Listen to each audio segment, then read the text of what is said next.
नमस्कार मेरे प्यारे श्रोताओं, आज मैं आपके लिए एक अनोखी कहानी लेकर आई हूँ जो आपके दिल को छू जाएगी। तो बिना देर किए चलिए कहानी शुरू करते हैं। बहुत पहले की बात है। सनातन चौधरी सुंदरगढ़ के पुराने निवासी थे। उनके पूर्वजों ने सुंदरगढ़ की रियासत संभाली थी, परंतु समय के साथ रियासतें विलीन हो गई।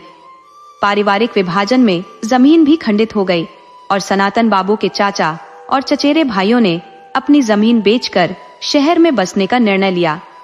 अब वहां केवल सनातन बाबू अपनी पुश्तैनी हवेली में रहते थे, जिसमें लगभग 30 कमरे और 20 एकड़ जमीन थी।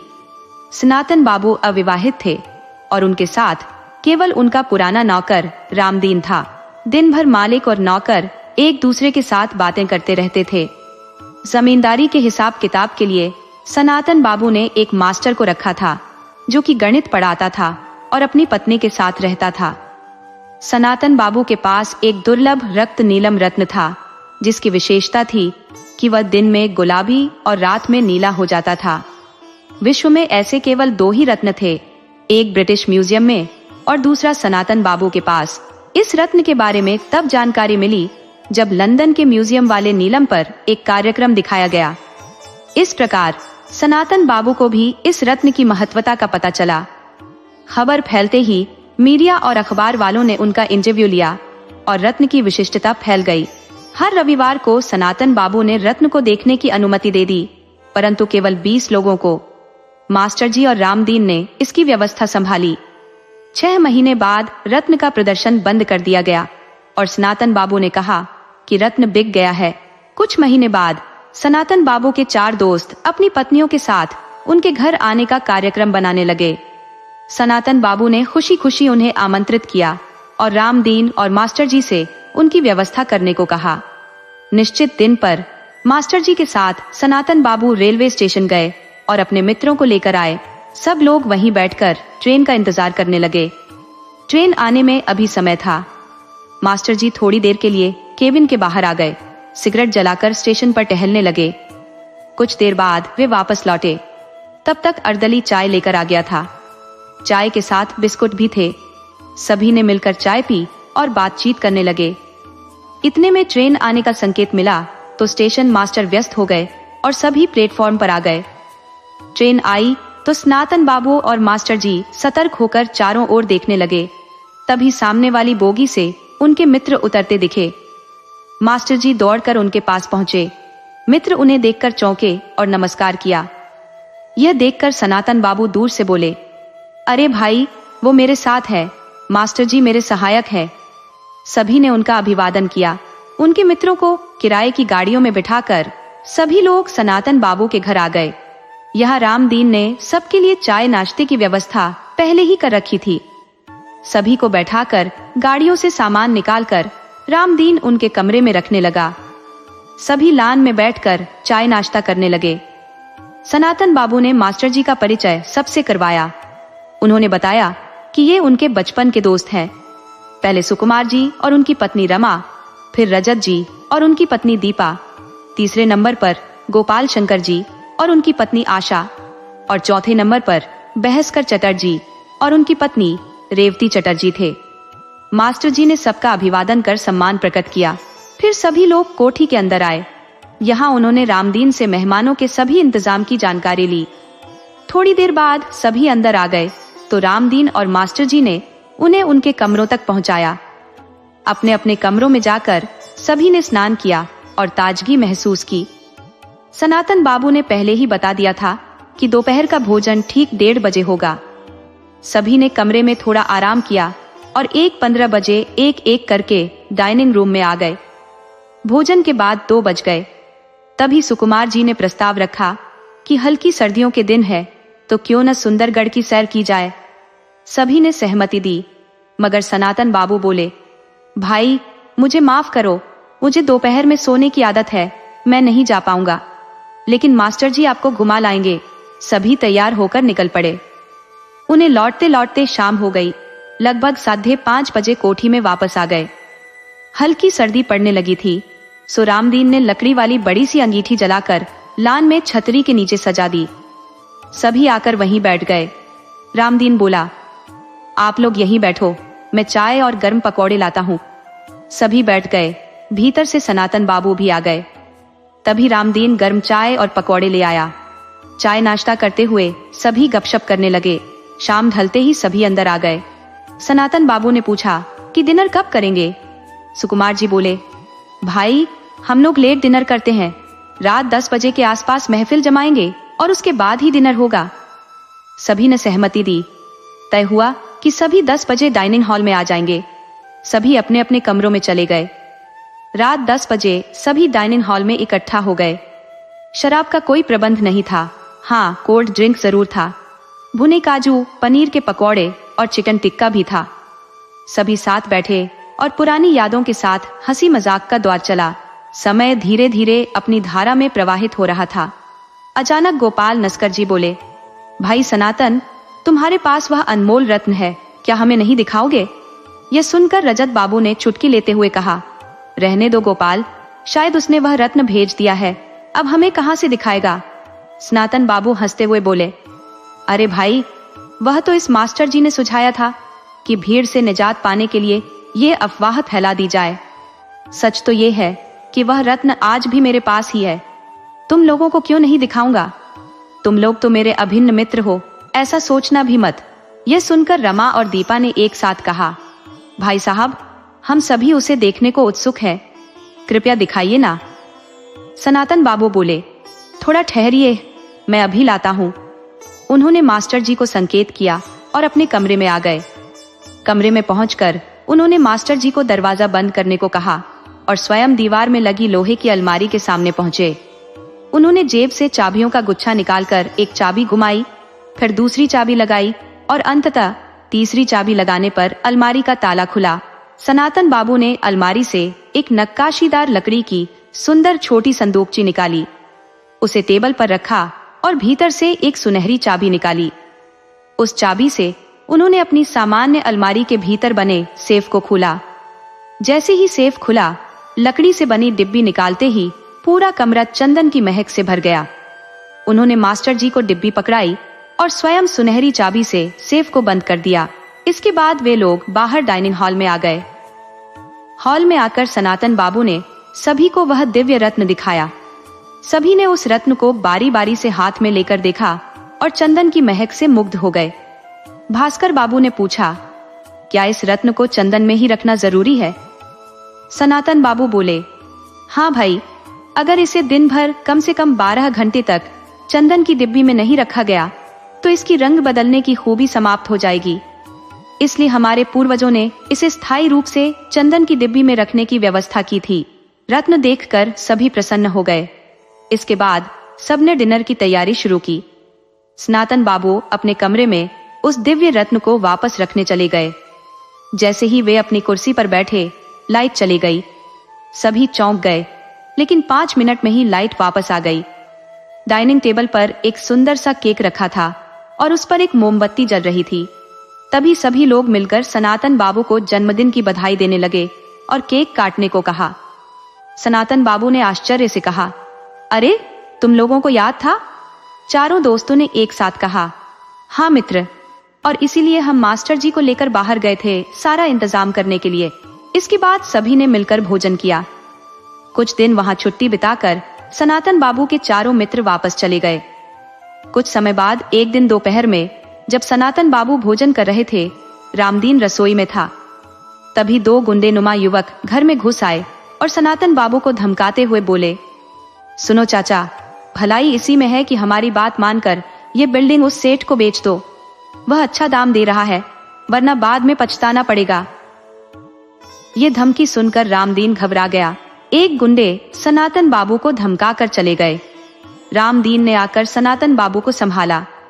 सनातन बाबू भोजन छोड़कर खड़े हो गए और अपने कमरे में चले गए। रामदीन ने सब काम निपटाने के बाद बाजार जाने का बहाना बनाकर मास्टर जी के पास पहुंचकर उन्हें सारी स्थिति बताई। ये सुनकर मास्टर जी ने उसे सांत्वना दी और बोले, मैं देखता हूँ। जब मास्टर जी लौटे तो सनातन बाबू लॉन में बैठे थे। मास्टर जी ने ऐसे व्यवहार किया जैसे उन्हें दोपहर की घटना का कोई ज्ञान न हो। सनातन बाबू भी सहज दिखने का प्रयास कर रहे थे। मास्टर जी अंदर चले गए। रामदीन चाय बनाकर रख गया। 1 घंटे बाद सनातन बाबू ने मास्टर जी को अपने पास बुलाया। जब वे आए तो सनातन बाबू ने उन्हें दोपहर वाली घटना बताई और बोले, भाई साहब, अब इन गुंडों का आतंक बढ़ता ही जा रहा है। आज तो वे घर में घुसकर धमका गए, कल को गोली मार देंगे। मैं बहुत घबरा गया हूँ। लगता है इस धरोहर को संभालना अब मेरे लिए कठिन हो गया है। मास्टर जी ने उन्हें सांत्वना दी और पुलिस में रिपोर्ट करने की सलाह दी, लेकिन सनातन बाबू ने मना कर दिया। मास्टर जी घर लौटे तब रात के 8 बज रहे थे। उनके लौटने के कुछ ही मिनट बाद उनके 2 मित्र नीलेश और हरमन आ गए। दरअसल आज मास्टर जी के घर पर उन्हें डिनर का निमंत्रण था। वे बैठकर आपस में बातें करने लगे। भीतर मास्टर जी की पत्नी भोजन की तैयारी कर रही थी। रात के 9:15 बजे सनातन बाबू के घर की घंटी बजी। रामदीन ने दरवाजे की बत्ती जलाकर बाहर देखा तो एक रईस दिखने वाला व्यक्ति खड़ा था। सनातन बाबू ने रामदीन को दरवाजा खोलने का संकेत दिया। रामदीन दरवाजा खोलकर उसे बैठक में ले गया। थोड़ी देर में सनातन बाबू आए और उस व्यक्ति का अभिवादन किया। दोनों बैठ गए। सनातन बाबू बोले, तो आप ही हैं सेठ नंदनी? जी बाबूजी, मैंने ही दिन में आपको फोन करके आने को कहा था। सनातन बाबू बोले, देखिए हीरानंद लालू जी, मैं वह नीलम बेचने के मूड में बिल्कुल नहीं हूँ। मैंने आपको दिन में ही बता दिया था। आप व्यर्थ में मेरा और अपना समय खराब कर रहे हैं। हीरानंदानी ने मुस्कुराते हुए कहा, बाबूजी, मैं आपको इसके लिए मुंह मांगी कीमत देने को तैयार हूँ, बस आप हामी भर दीजिए। सनातन बाबू ने फिर इनकार किया। हीरानंदानी बोला, सोच लीजिए बाबू, मैं आपको 1 करोड़ रुपए दे सकता हूँ। सनातन बाबू ने इनकार में सिर हिलाया। वह फिर बोला, 1.5 करोड़? सनातन बाबू ने थोड़ी देर सोचकर फिर मना कर दिया। हीरानंदानी ने कहा, 2.5 करोड़ रुपए? यह सुनकर सनातन बाबू की आंखें फटी रह गईं। सौदा तय हो गया। अगले दिन भुगतान करने का वादा करके हीरानंदानी चला गया। रामदीन ने भी सारी बातें सुनी। अगले दिन सुबह सनातन बाबू ने रामदीन और मास्टर जी को घर बुलाया और उन्हें स्कूल से छुट्टी लेकर आने को कहा। मास्टर जी आ गए। दोपहर 2:30 बजे हीरानंदानी आया। उसने भुगतान किया और नीलम लेकर चला गया। सनातन बाबू ने मास्टर जी को 2.5 करोड़ रुपए गिनने में लगा दिया। मास्टर जी ने रुपए गिनकर सनातन बाबू को दे दिए, जिन्होंने उन्हें अलमारी में रख दिया। मास्टर जी घर लौट गए, जहां उनके दोनों दोस्त भी आ गए थे। मास्टर जी ने आज की डील पर चर्चा की। डील की राशि और नगद भुगतान के बारे में सुनकर दोनों दोस्तों की आंखें फटी रह गईं। अगले दिन मास्टर जी अपने निर्धारित समय पर सनातन बाबू के घर गए। सब कुछ सामान्य था। मास्टर जी अपना काम निपटाकर 8:30 बजे घर लौट आए। सनातन बाबू भी अपने डिनर की तैयारी कर रहे थे। तभी बाहर गेट पर धमाके की आवाज आई। उसे सुनकर रामदीन भागा। वहां उसने 2 लड़कों को मारते हुए देखा, मगर अंधेरे की वजह से पहचान नहीं सका। सनातन बाबू ने मास्टर जी को फोन कर घटना की जानकारी दी। मास्टर जी ने उन्हें पुलिस को सूचित करने का आग्रह किया, लेकिन सनातन बाबू ने रात में ही नहीं, सुबह देखने का निर्णय लिया। रात भर वे विचार मग्न रहे कि यह कृत्य बिल्डर के इशारे पर ही हुआ होगा। अगले दिन सुबह मास्टर जी चाय पी रहे थे जब फोन की घंटी बजी। दूसरी ओर से रामदीन की घबराई आवाज में खबर मिली कि सनातन बाबू को रात में किसी ने गोली मार दी। सुबह जब वे नहीं उठे तो कमरे में देखा गया कि वे खून से लथपथ पड़े थे। मास्टर जी ने रामदीन को किसी भी चीज को छेड़ने से मना किया और तुरंत पुलिस को फोन किया। रामदीन से सनातन बाबू की हत्या की खबर सुनकर मास्टर जी तुरंत उनकी कोठी की ओर दौड़े। कोठी पहुंचते ही उन्होंने सबसे पहले उस कमरे का दरवाजा बंद करवाया जहां हत्या हुई थी। इसके बाद उन्होंने थाने में फोन किया। इंस्पेक्टर शमशेर सिंह, जो उनके परिचित थे, ने फोन उठाया। मास्टर जी ने उन्हें सनातन बाबू की मौत की खबर देकर तुरंत आने को कहा। शमशेर सिंह बोले कि वे 20 मिनट में पहुंच जाएंगे और तब तक किसी भी चीज को हाथ न लगाया जाए। थोड़ी देर में शमशेर सिंह अपने टीम के साथ पहुंचे। उनके साथ फोटोग्राफर, फॉरेंसिक विशेषज्ञ और फिंगरप्रिंट एक्सपर्ट भी थे। मास्टर जी उन्हें उस कमरे तक ले गए। शमशेर सिंह ने कमरे का दरवाजा बाहर से बंद देखकर मास्टर जी की ओर देखा, जिन्होंने बताया कि छेड़छाड़ से बचाने के लिए दरवाजा बंद किया था। शमशेर सिंह ने अपनी टीम को निर्देश दिए और वे लोग कमरे में चले गए और काम शुरू कर दिया। शमशेर सिंह बाहर आकर मास्टर जी से बातचीत करने लगे। रामदीन सबके लिए चाय लेकर आया। वह अभी तक रो रहा था। शमशेर सिंह ने उसे पास बुलाया और पूछा, तुम्हें अपने मालिक से बहुत लगाव था? रामदीन ने आंसू पोंछते हुए कहा, जी सरकार, बचपन से ही इसी घर में बड़ा हुआ हूँ। मालिक को हमेशा से देखता आया हूँ। आज उनकी मृत देह देखकर मेरा दिल टूट गया है। न जाने कौन थे ये हत्यारे जिन्होंने एक बुजुर्ग की हत्या कर दी। मास्टर जी ने रामदीन के कंधे पर हाथ रखकर सांत्वना दी और बोले, जाने वाले तो चले गए, अब हमारे पास सिवाय अफसोस के कुछ नहीं है। फिर भी यदि हम हत्यारों को सजा दिला सके तो कम से कम संतोष होगा। शमशेर सिंह ने फिंगरप्रिंट विशेषज्ञ से पूछा, कुछ मिला? विशेषज्ञ ने बताया कि कमरे में 5 लोगों के फिंगरप्रिंट मिले हैं। मास्टर जी ने कहा, 3 फिंगरप्रिंट तो हमारे हैं, यानी सनातन बाबू, मेरे और रामदीन के। बाकी 2 हत्यारों के हो सकते हैं। शमशेर सिंह ने कहा, ऐसा हो सकता है, चलिए आप दोनों के भी फिंगरप्रिंट ले जाएं। वे कमरे के भीतर चले गए। सनातन बाबू की कुर्सी और अलमारी के हत्थे पर फिंगरप्रिंट मिले। अब यह स्पष्ट हो गया कि हत्यारे 2 थे और अलमारी में फिंगरप्रिंट मिलने से मास्टर जी ने शक जताया कि हत्याकांड लूट के इरादे से हुआ होगा, क्योंकि उस नीलम के बदले हीरा नंदानी द्वारा दिए गए 2.5 करोड़ अब भी बैंक में जमा नहीं हुए थे।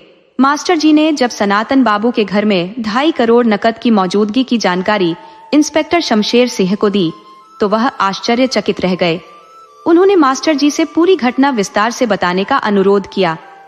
मास्टर जी ने उन्हें संपूर्ण विवरण दिया, जिसमें बताया कि सनातन बाबू ने स्वयं उन्हें यह रकम गिनवाई थी। शमशेर सिंह ने गंभीरता से माथे पर बल डालते हुए कहा, इसका मतलब सेठ हीरा नंदानी भी इस मामले में शामिल हो सकता है, क्योंकि उसे पता था कि इतनी बड़ी रकम असुरक्षित ढंग से इस घर में रखी हुई है। वह किराए के गुंडों से भी यह काम करवा सकता था ताकि लूट कर भाग सके। मास्टर जी ने बीच में टोका, इंस्पेक्टर साहब, आप बल्लर किशन और उसके गुंडों को भी भूल रहे हैं, जिन्होंने सनातन बाबू को धमकाया था। शमशेर सिंह ने संयम से कहा, मैं किसी को नहीं भूल रहा हूं जनाब। मेरी सूची में तो आप भी संदिग्ध हैं, क्योंकि आपने स्वयं ही जीवन में पहली बार 2.5 करोड़ जैसी रकम देखी और गिनी थी। आपको भी लालच आ सकता है। मास्टर जी ने प्रतिवाद किया, सर, मैं एक सीधा सादा ईमानदार स्कूल मास्टर हूँ। मैं ऐसी भयानक घटना को कैसे अंजाम दे सकता हूँ? और हाँ, मैंने सुना है रिवॉल्वर से गोली चलाने पर बारूद के कण चलाने वाले के हाथों में चिपक जाते हैं, जो साधारण तौर पर दिखाई नहीं देते, लेकिन फॉरेंसिक विशेषज्ञ उन्हें ट्रेस कर लेते हैं। शमशेर सिंह ने गौर से मास्टर जी को देखा और कहा, चलिए आपकी जांच करवा ही लेते हैं, कम से कम एक संदिग्ध तो साफ हो जाएगा। मास्टर जी तैयार हो गए। फॉरेंसिक विशेषज्ञों ने उनके हाथों की जांच की और उन्हें निर्दोष पाया। मास्टर जी ने हाल में लगे वॉश बेसिन से अच्छी तरह हाथ धोए और रामदीन को आवाज दी। रामदीन के आने पर उन्होंने सबके लिए चाय लाने को कहा। रामदीन चाय लेकर आया। चाय पीते हुए इंस्पेक्टर शमशेर ने फिंगरप्रिंट विशेषज्ञ से सवाल किया, क्या बाकी 2 फिंगरप्रिंट पूरे घर में कहीं और भी मिले हैं? विशेषज्ञ ने बताया, नहीं, घर में नहीं, लेकिन जीने की रेलिंग और मुख्य दरवाजे की कुंडी पर मिले हैं। फॉरेंसिक विशेषज्ञ ने यह भी बताया कि सनातन बाबू को बहुत करीब से गोली मारी गई है और गोली उनके दिल के आर पार निकल गई है। उनकी मौत 10 घंटे पहले, यानी लगभग रात 2 बजे के बीच हुई है। ये सारी जानकारी शमशेर के साथ आए कांस्टेबल ने नोट कर ली। फॉरेंसिक और फिंगरप्रिंट विशेषज्ञ चले गए। इधर शमशेर सिंह ने रामदीन को बुलाया और मास्टर जी के साथ सनातन बाबू के कमरे में चले गए। सनातन बाबू का कमरा बहुत बड़ा था, लगभग 22 फुट बाय 25 फुट। उसमें 4 अलमारियां दीवारों पर बनी हुई थी। उनकी 2 विशाल लकड़ी की अलमारियां भी थी। उन अलमारियों में केवल कपड़ों का अंबार लगा था। शमशेर सिंह ने रामदीन और मास्टर जी से पूछा, आप लोग बता सकते हैं कि इन अलमारियों में क्या है? रामदीन ने सिर हिलाया और कहा, बाकी अलमारियां का तो नहीं बता सकता, लेकिन एक अलमारी मेरे सामने खोली गई थी जिसमें नीलम रखा गया था, इतना तो मैं जानता हूँ। शमशेर सिंह ने सिर हिलाकर कहा, अच्छा। फिर रामदीन से बोले, सनातन बाबू इन सब की चाबी कहाँ रखते थे, ये तो तुम बता ही सकते हो। रामदीन ने हामी भरते हुए कहा, बाबू इन सब अलमारियों की चाबी अपने पास रखते थे। शमशेर सिंह ने एक एक अलमारी की जांच की। सभी बंद थी, सिवाय एक के जो खुली मिली। उसे देखकर मास्टर जी बोले, याद आया सर, मैंने रुपये गिनकर इसी अलमारी में रखे थे। ये हत्या केवल प्रॉपर्टी के लिए नहीं बल्कि लूट के लिए भी हो सकती है। ये लूट इस हत्या का अहम सुराग बन सकती है। मास्टर जी की बात सुनकर शमशेर सिंह ने सिर हिलाते हुए कहा, आप सही कह रहे हैं मास्टर जी। अब बताइए, कल रात यहाँ से जाने के बाद आपने क्या किया? मास्टर जी नाराजगी से बोले, मतलब आप अभी भी मुझे शक के दायरे में रखे हुए हैं? शमशेर सिंह हंसते हुए बोले, क्या करें मास्टर जी, हमारी तफ्तीश तो यहीं से शुरू होती है। मास्टर जी ने अपने कल रात की सभी गतिविधियों का विस्तार से वर्णन किया। शमशेर सिंह ने कहा, फिलहाल आपको शक के दायरे से बाहर करता हूँ। आइए अब हॉल में चलें। हॉल में पहुंचकर उन्होंने रामदीन को चाय लाने को कहा। रामदीन चाय लेकर आया। चाय पीते हुए शमशेर सिंह बोले, मास्टर जी, फॉरेंसिक टीम से क्लीन चिट मिल गई है। अब आप हमारे साथी बन गए हैं। आपको इस हत्याकांड का रहस्य खोलने में फ्री हैंड दे रहा हूँ। हम पुलिस वाले तो अपनी तरह से जांच करते हैं, लेकिन आप एक सिविलियन की हैसियत से कुछ नया भी सोच सकते हैं। चलिए आप भी काम पर लग जाइए। मास्टर जी ने घटनाओं की कड़ियों को जोड़ना शुरू किया। उन्हें याद आया कि सबसे पहले सनातन बाबू के मित्रों के सामने नीलम निकाला गया था। फिर किशन सेठ के गुंडों ने उन्हें धमकाया। उसके बाद सेठ हीरा नंदानी ने नीलम को ऊंची कीमत देकर खरीदा। फिर घर के मुख्य गेट पर धमाका हुआ और रात में सनातन बाबू की हत्या हो गई। अलमारी से 2.5 करोड़ लूट ले गए। इन घटनाओं का आपस में कोई प्रत्यक्ष संबंध नहीं दिखाई दे रहा था, इसलिए मास्टर जी ने विभिन्न संदिग्धों की सूची बनाई। इसमें सबसे ऊपर नाम आया किशन सेठ और उसके गुंडों का, जिन्होंने सनातन बाबू को साफ तौर पर जान से मारने की धमकी दी थी। मास्टर जी ने सोचा कि किशन सेठ इस प्रॉपर्टी को किसी भी प्रकार से हासिल करना चाहता था। दोनों गुंडे जो आए थे उन्होंने भी धमकी दी थी, लेकिन मास्टर जी जानते थे कि किशन सेठ के गुंडों ने आज तक कोई हत्या नहीं की थी और उन्हें घर में रखे रुपए के बारे में जानकारी भी नहीं थी। फिर वे हत्या करने के बाद रुपए कैसे लूट सकते थे? इस विचार के बाद मास्टर जी ने तय किया कि वे शमशेर इंस्पेक्टर से मिलेंगे और किशन सेठ और गुंडों के बारे में चर्चा करेंगे। वे सनातन बाबू के घर से रामदीन को बताकर निकल पड़े। चलने से पहले फोन पर उन्होंने शमशेर से पूछा तो उसने कहा, आ जाओ, मैं थाने में ही हूँ। अभी आधे घंटे में पोस्टमार्टम रिपोर्ट आ जाएगी। साथ मिलकर इस मामले की कड़ियां जोड़ते हैं। मास्टर जी थाने पहुंच गए। शमशेर अपने केबिन में बैठे थे। जैसे ही मास्टर जी पहुंचे, शमशेर बोले, मास्टर जी, पहले हम चाय पीते हैं, फिर चर्चा शुरू करेंगे। तभी कांस्टेबल चाय लेकर आया। चाय पीते हुए शमशेर ने मास्टर जी से पूछा, आपकी क्या राय है? मास्टर जी ने किशन सेठ और उसके गुर्गों की कारस्तानी बताकर अपने विचार रखे। ये सब सुनकर शमशेर बोले, तुमने बिल्कुल सही विश्लेषण किया है, लेकिन यह भी तो हो सकता है कि एक साथ इतनी बड़ी रकम पाकर सनातन बाबू खुद ही अचंभित हो गए हों। हो सकता है उन्हें नींद नहीं आ रही हो और वे रुपये गिनने बैठ गए हों। उन्होंने सोचा होगा, इतनी रात कौन आएगा, मगर उनकी बदकिस्मती से किशन सेठ के गुंडे वहां पहुंच गए हों। उन्हें सिर्फ धमकाना था, लेकिन इतनी रकम देखकर उनका दिमाग फिर गया और उन्होंने सनातन बाबू की हत्या कर दी। मास्टर जी ने सहमति में सिर हिलाते हुए कहा, जी आप सही कह रहे हैं, यह भी संभव है। आखिर पुलिस वालों की अपनी अलग ही सोच होती है और होनी भी चाहिए। शमशेर सिंह ने मास्टर जी से कहा, आप सबसे पहले किशन सेठ और उसके गुंडों की तहकीकात करवाई, उनकी उस रात की गतिविधियों को जांचिए। शमशेर सिंह बोले, हाँ भाई, मैं इसकी व्यवस्था करवाता हूँ। अब तुम घर जाओ, सुबह से बहुत व्यस्त रहे हो, शायद घर का नाश्ता भी अब तक नहीं किया होगा, और तुम्हारी श्रीमती जी भी हम पुलिस वालों को कोस रही होंगी। मास्टर जी मुस्कुराकर बोले, नहीं थानेदार साहब, मेरी पत्नी सब समझती है और विशेषकर पुलिस वालों का बहुत सम्मान करती है। शमशेर सिंह मुस्कुराए और कहा, चलो फिर एक दिन आपके घर चाय पर आता हूँ। मास्टर जी मुस्कुराते हुए थाने से बाहर चले गए। शमशेर ने रामदीन की मदद से किशन सेठ और उसके गुंडों की पहचान करवाई और उन्हें ग्वालियर थाने में बुलाया गया। किशन सेठ ने उन दोनों को पहचानने से भी इनकार कर दिया। दोनों गुंडे चिल्लाकर बोले, थानेदार साहब, ये झूठ बोल रहा है। इसने हमें सनातन बाबू को धमकाने के लिए 5,000 दिए थे। और हम उसके ऑफिस में भी 2 बार गए थे। वहां का चपरासी भी हमें पहचानता है। चपरासी को बुलाकर उसने उन दोनों की पहचान करवाई और उसने भी हामी भरी कि ये लोग सेठ जी के पास आते थे। अब शमशेर ने किशन सेठ को धमकाया और उसे घटना की शाम से लेकर सुबह तक की गतिविधियों की जानकारी देने को कहा। सनातन बाबू की हत्या की बात सुनकर वह घबरा गया। किशन सेठ ने कहा, हाँ, मैं उनकी जमीन और कोठी खरीदना चाहता था, मगर वे बेचने को राजी नहीं थे।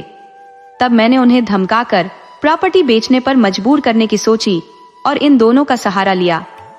मगर मैं सच कहता हूँ, मुझे उस नीलाम की रकम या उन पैसों की कोई जानकारी नहीं थी।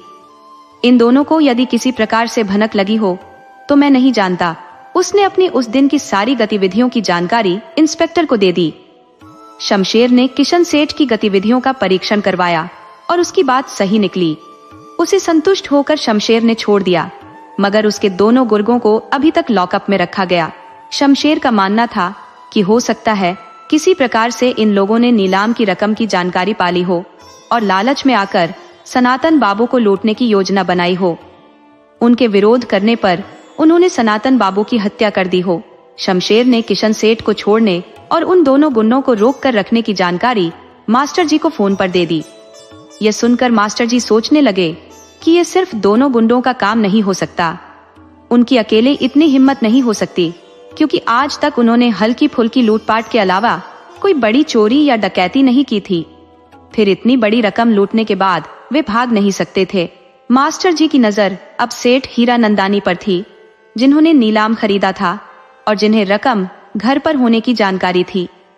मास्टर जी ने सेठ हीरानंदानी पर ध्यान केंद्रित करना शुरू किया। उन्होंने शमशेर से पूछा, पोस्टमार्टम रिपोर्ट आ गई है क्या?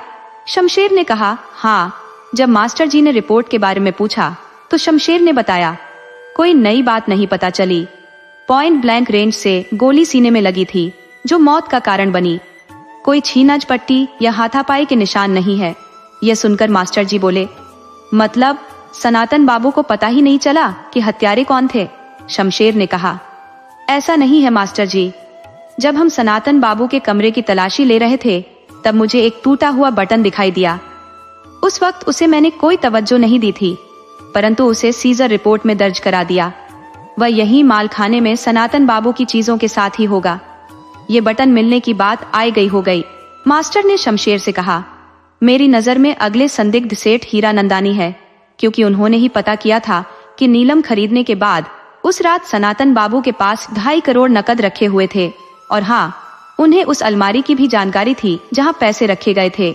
शमशेर ने सेठ हीरानंदानी की गुप्त निगरानी शुरू करवा दी। 2 दिन बाद शमशेर ने फोन करके मास्टर को बुलाया और बताया, हीरानंदानी की हरकतें संदिग्ध लग रही हैं। सेठ के जरायम पैसे और संबंध उनके नामी लेन देन का हिस्सा है। उन्होंने नीलम को अंतर्राष्ट्रीय बाजार में भेजने के लिए दलालों से संपर्क करना शुरू कर दिया है। उन्होंने कीमत भी रखी है 8 करोड़। दलाल अंतर्राष्ट्रीय तस्करों से संपर्क कर रहे हैं और अभी तक 5.5 करोड़ का ऑफर आ चुका है, मगर हीरानंदानी मान नहीं रहे हैं। शमशेर ने कहा, हीरानंदानी ने पिछले 2 दिनों में करीब 3 करोड़ का नकद लेन देन किया है। अब इतना नकद रुपया उनके पास कहां से आया, ये तो जरूर जांच का विषय है। मास्टर जी ने कहा, एक बार उससे पूछताछ तो कर ही लीजिए आप। इंस्पेक्टर बोला, इतना आसान नहीं होगा, उसके बड़े बड़े अधिकारियों से संबंध है। मास्टर जी बोले, उसे सीधे ना बुलाकर पुलिसिया हथकंडों से उठा लो। इंस्पेक्टर हंस दिया और बोला, मास्टर तुम मुझे मरवाओगे? फिर बोला, आइडिया बुरा नहीं है, चलो देखते हैं। रात करीब 10 बजे हीरानंदानी नजदीकी शहर के एक होटल से बाहर निकला। होटल से निकलकर अपनी कार में अकेले ही लौट रहा था। होटल के बाहर 2 कारें भी थी जो उसकी गाड़ी के साथ चल पड़ी। रास्ते में थोड़ा सा जंगल का इलाका पड़ा। तीनों कारें आगे पीछे चल रही थी। अचानक पीछे आ रही 2 कारों में से एक ने स्पीड बढ़ाई और हीरानंदानी की कार को ओवरटेक करके थोड़ी दूर जाकर रुक गई। हीरानंदानी ने भी ब्रेक लगा दिए, मगर रुकते रुकते उसकी गाड़ी आगे वाली गाड़ी से टकरा गई। टकराने के बाद 2 लड़के बाहर निकले और हीरानंदानी पर बरस पड़े। हीरानंदानी बार बार माफी मांग रहा था, मगर वे तो झगड़ने पर उतारू थे। उन्होंने हीरानंदानी को गाड़ी से बाहर खींचा और उसकी गाड़ी में तोड़फोड़ शुरू कर दी। तभी दूसरी गाड़ी से 2 युवक और उतरे और उनसे पूछा, क्या मामला है? लड़के बोले, आप लोग अपने रास्ते जाओ, हमारा हिसाब हम खुद चुकता करेंगे। दोनों युवकों ने पहले समझाने की कोशिश की, फिर एक एक झपट रसीद कर दी। वे लड़के भाग गए। युवकों ने हीरा नंदानी की कार की तरफ देखा और बोले, अरे आपकी गाड़ी तो चलने लायक भी नहीं रही, आप चाहें तो हम आपको लिफ्ट दे सकते हैं। हीरा नंदानी ने गाड़ी को देखा, फिर दोनों युवकों के साथ जाने के लिए राजी हो गया। रास्ते में बातों बातों में उन्होंने उससे उसके काम धंधे के बारे में पूछा। वो बोला, मैं छोटा मोटा हीरों का व्यापारी हूँ। तब उन्होंने रक्तवर्ण नीलम के बारे में पूछा तो हीरा नंदानी ने कहा, उसके बारे में सुना है। इस पर वे बोले, दरअसल हम उसे खरीदने में रुचि रखते हैं, अगर हमें उसका पता चल सके तो हम मुंह मांगे दाम देने को तैयार है। उनकी बातों से हीरा नंदानी में लालच उत्पन्न हो गया और उसने कहा, आप चाहे तो मैं आपको नीलम दिलवा सकता हूँ। दोनों युवक बहुत उत्साहित होकर बोले, आप बस हमें नीलम दिलवा दे, हम उसे तुरंत खरीदना चाहते हैं। हीरा नंदानी बोला, ठीक है, चलिए मैं आपको ले चलता हूँ। इस पर वे बोले, पहले हम अपने घर चलते हैं, कैश और कार्ड रखने, फिर चलते हैं। हीरा नंदानी उनकी बात मानकर तैयार हो गया और उसे लेकर वे एक बाहरी इलाके में बने बंगले में आ गए। दोनों ने हीरा नंदानी को आदर पूर्वक भीतर बुलाया। भीतर पहुंचते ही एकदम अंधकार छा गया। कुछ लोग उन तीनों पर झपट पड़े। आनन फानन में उन्हें पकड़कर कुर्सियों से बांध दिया गया और फिर लाइट आ गई। हीरा नंदानी ने आंखें मिचमिचाते हुए चारों तरफ देखा तो उसे आसपास कुछ नकाबपोश दिखाई दिए। सबके हाथों में रिवॉल्वर थी और उन्होंने उन लोगों को निशाने पर लिया हुआ था। हीरा नंदानी के बाजू में ही 2 कुर्सियों पर वे युवक भी बंधे हुए थे।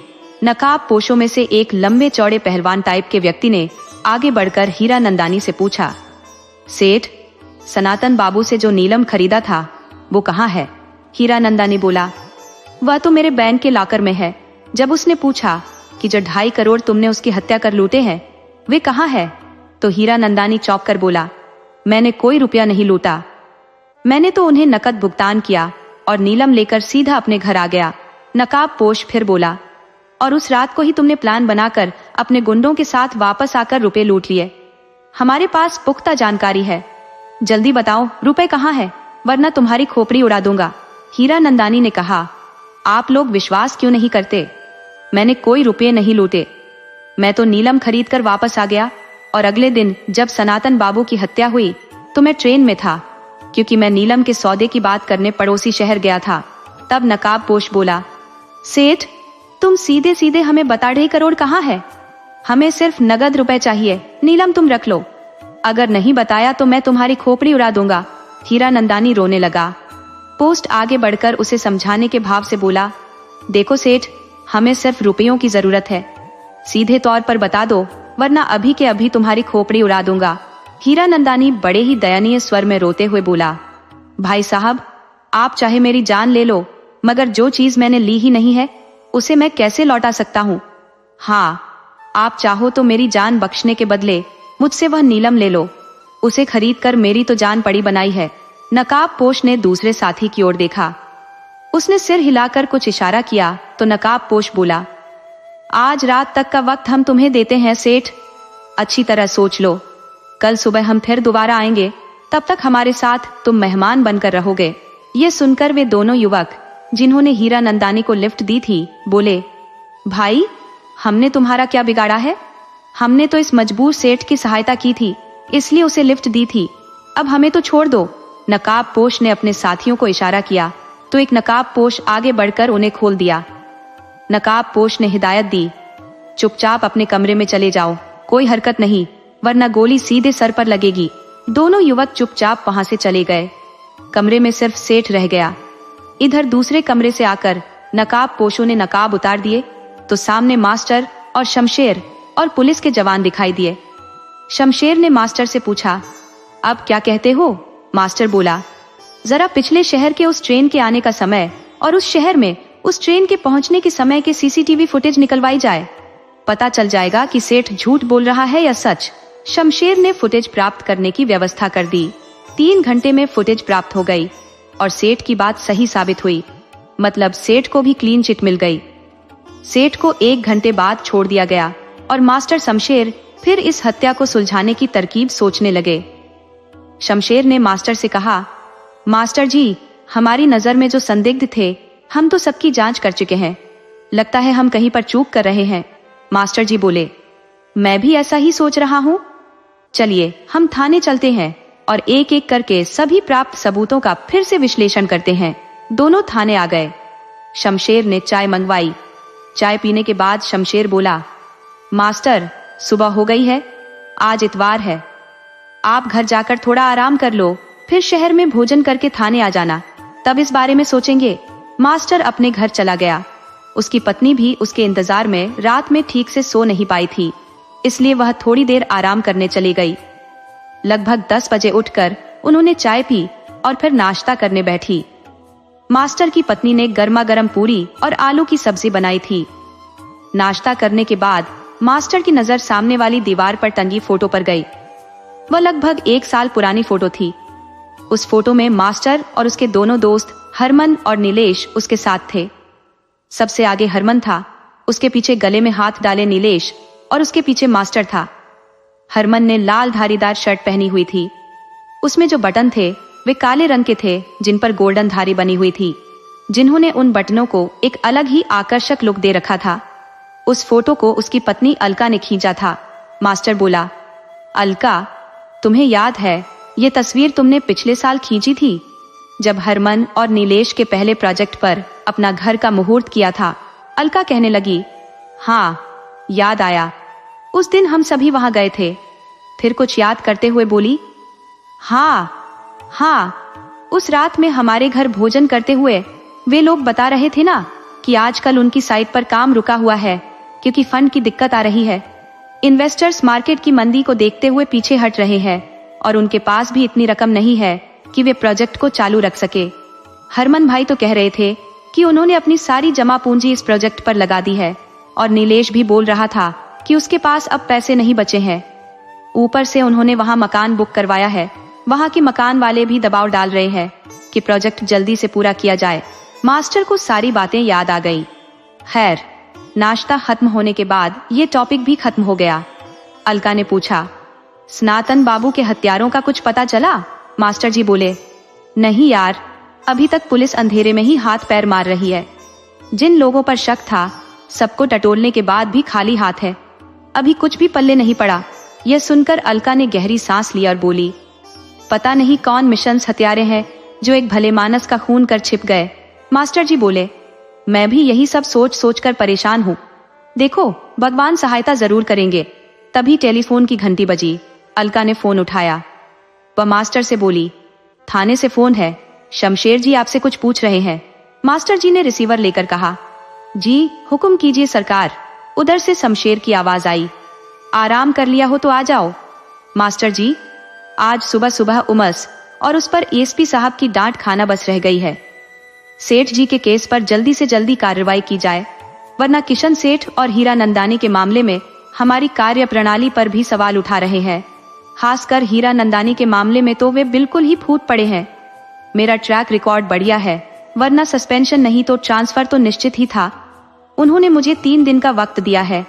अब हमें हर हाल में हथियारों को पकड़कर कानून के हवाले करना ही है, वरना मेरी खैर नहीं, क्योंकि डीएसपी साहब का ऑर्डर है। मास्टर बोले, आप चिंता मत करिए साहब, मैं अभी थाने आ रहा हूँ। उम्मीद है हम दोनों मिलकर आज ही इस मामले को सुलझा लेंगे।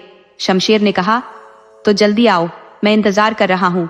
मास्टर ने हल्का से कहा, मैं थाने जा रहा हूँ। शमशेर बड़ी परेशानी में है, लंच पर मेरा इंतजार मत करना। अलका बोली, ठीक है, मगर रात को हरमन और नीलेश हमारे साथ घर पर डिनर करने वाले हैं, ये याद है ना? मास्टर बोले, अरे बाप रे, मैं तो भूल ही गया, आज तुम्हारा जन्मदिन है। सॉरी, और हाँ, हैप्पी बर्थडे डियर। उन्होंने अपनी पत्नी को आलिंगन में लिया और बोला, तुम जो हजारों साल के दिन हो, 50,000। अलका मुस्कुराते हुए बोली, बस रहने भी दो, जैसे हर साल आज का दिन तुम्हें याद ही रहता है। वो तो मैं ही हर साल याद दिलाती हूँ, तुम तो हर बार भूल ही जाते हो। मास्टर जी हाथ जोड़कर बोले, जो आ गया जहां पर ना। अलका बोली, लो, अब जनाब ने मेरा जेंडर ही बदल दिया। और दोनों हंसने लगे। मास्टर ने उसे एक बार फिर आलिंगन में लिया और फिर थाने की ओर चल पड़े। थाने में शमशेर बहुत उदास सा लग रहा था। मास्टर समझ गए कि उसे बड़ी डांट पड़ी है। वह उसके केबिन में आया और शमशेर ने बैठने का इशारा किया। थोड़ी देर मौन रहा, फिर मास्टर ने चुप्पी तोड़ी। थानेदार साहब, ये चुपचाप बैठे रहने से काम नहीं चलेगा। चलिए हम एक एक कर घटनाओं की कड़ियों को मिलाते हैं। जहां भी कड़ी मिसिंग लगी वहीं से शुरू करेंगे। शमशेर बोला, ठीक है। सबसे पहले सनातन बाबू के दोस्तों का अचानक इतने साल बाद आना, फिर जन्मदिन मनाकर उस नीलम को देखकर वापस जाना। मास्टर जी बोले, कहीं कुछ नहीं? शमशेर ने सिर हिलाया। मास्टर एक एक कर घटना की कड़ियां मिलाते रहे। शमशेर हामी भरता रहा, मगर नतीजा फिर भी विफल रहा। मास्टर बोले, आखिर हमसे चूक कहां हो रही है? हम हर कड़ी परफेक्ट थे। तभी उन्हें याद आया कि किशन सेठ नहीं, जोधा गुंडे अभी भी पुलिस के कब्जे में है। उन्होंने शमशेर से कहा, गुंडों को बुलाओ और हाँ, उन्हें बिल्कुल डराना नहीं, बस मुझे कुछ सवाल करने देना। इंस्पेक्टर कहने लगा, ठीक है। मास्टर बोले, ऐसा करो, एक प्राइवेट गाड़ी में उन दोनों को बिठाओ और सिर्फ हम दोनों उस गाड़ी में रहेंगे। तुम गाड़ी चलाना, मैं उनसे जानकारी लूंगा। शमशेर ने सारी व्यवस्था कर ली। वह उन दोनों गुंडों को लेकर रवाना हो गए और मास्टर के कहने पर शमशेर गाड़ी शहर के बाहर ले चला। बाहर जंगल की ओर गाड़ी मुड़ी तो दोनों गुंडे घबराकर पूछने लगे, साहब हमें कहाँ ले जा रहे हो? शमशेर बोला, चुपचाप बैठो, ज्यादा चूं चपड़ की तो यही उड़ा दूंगा। दोनों घबरा गए। उन्हें घबराते देखकर मास्टर बोले, सुनो भाई, थानेदार साहब का दिमाग बहुत ही घूम चुका है सनातन बाबू के मामले में। आज उन्हें एएसपी साहब से खूब डांट पड़ी है, इसलिए जरा शांति से सोचो और घटना के दिन और उसके आगे के 2-3 दिनों की सारी जानकारी हमें दे दो।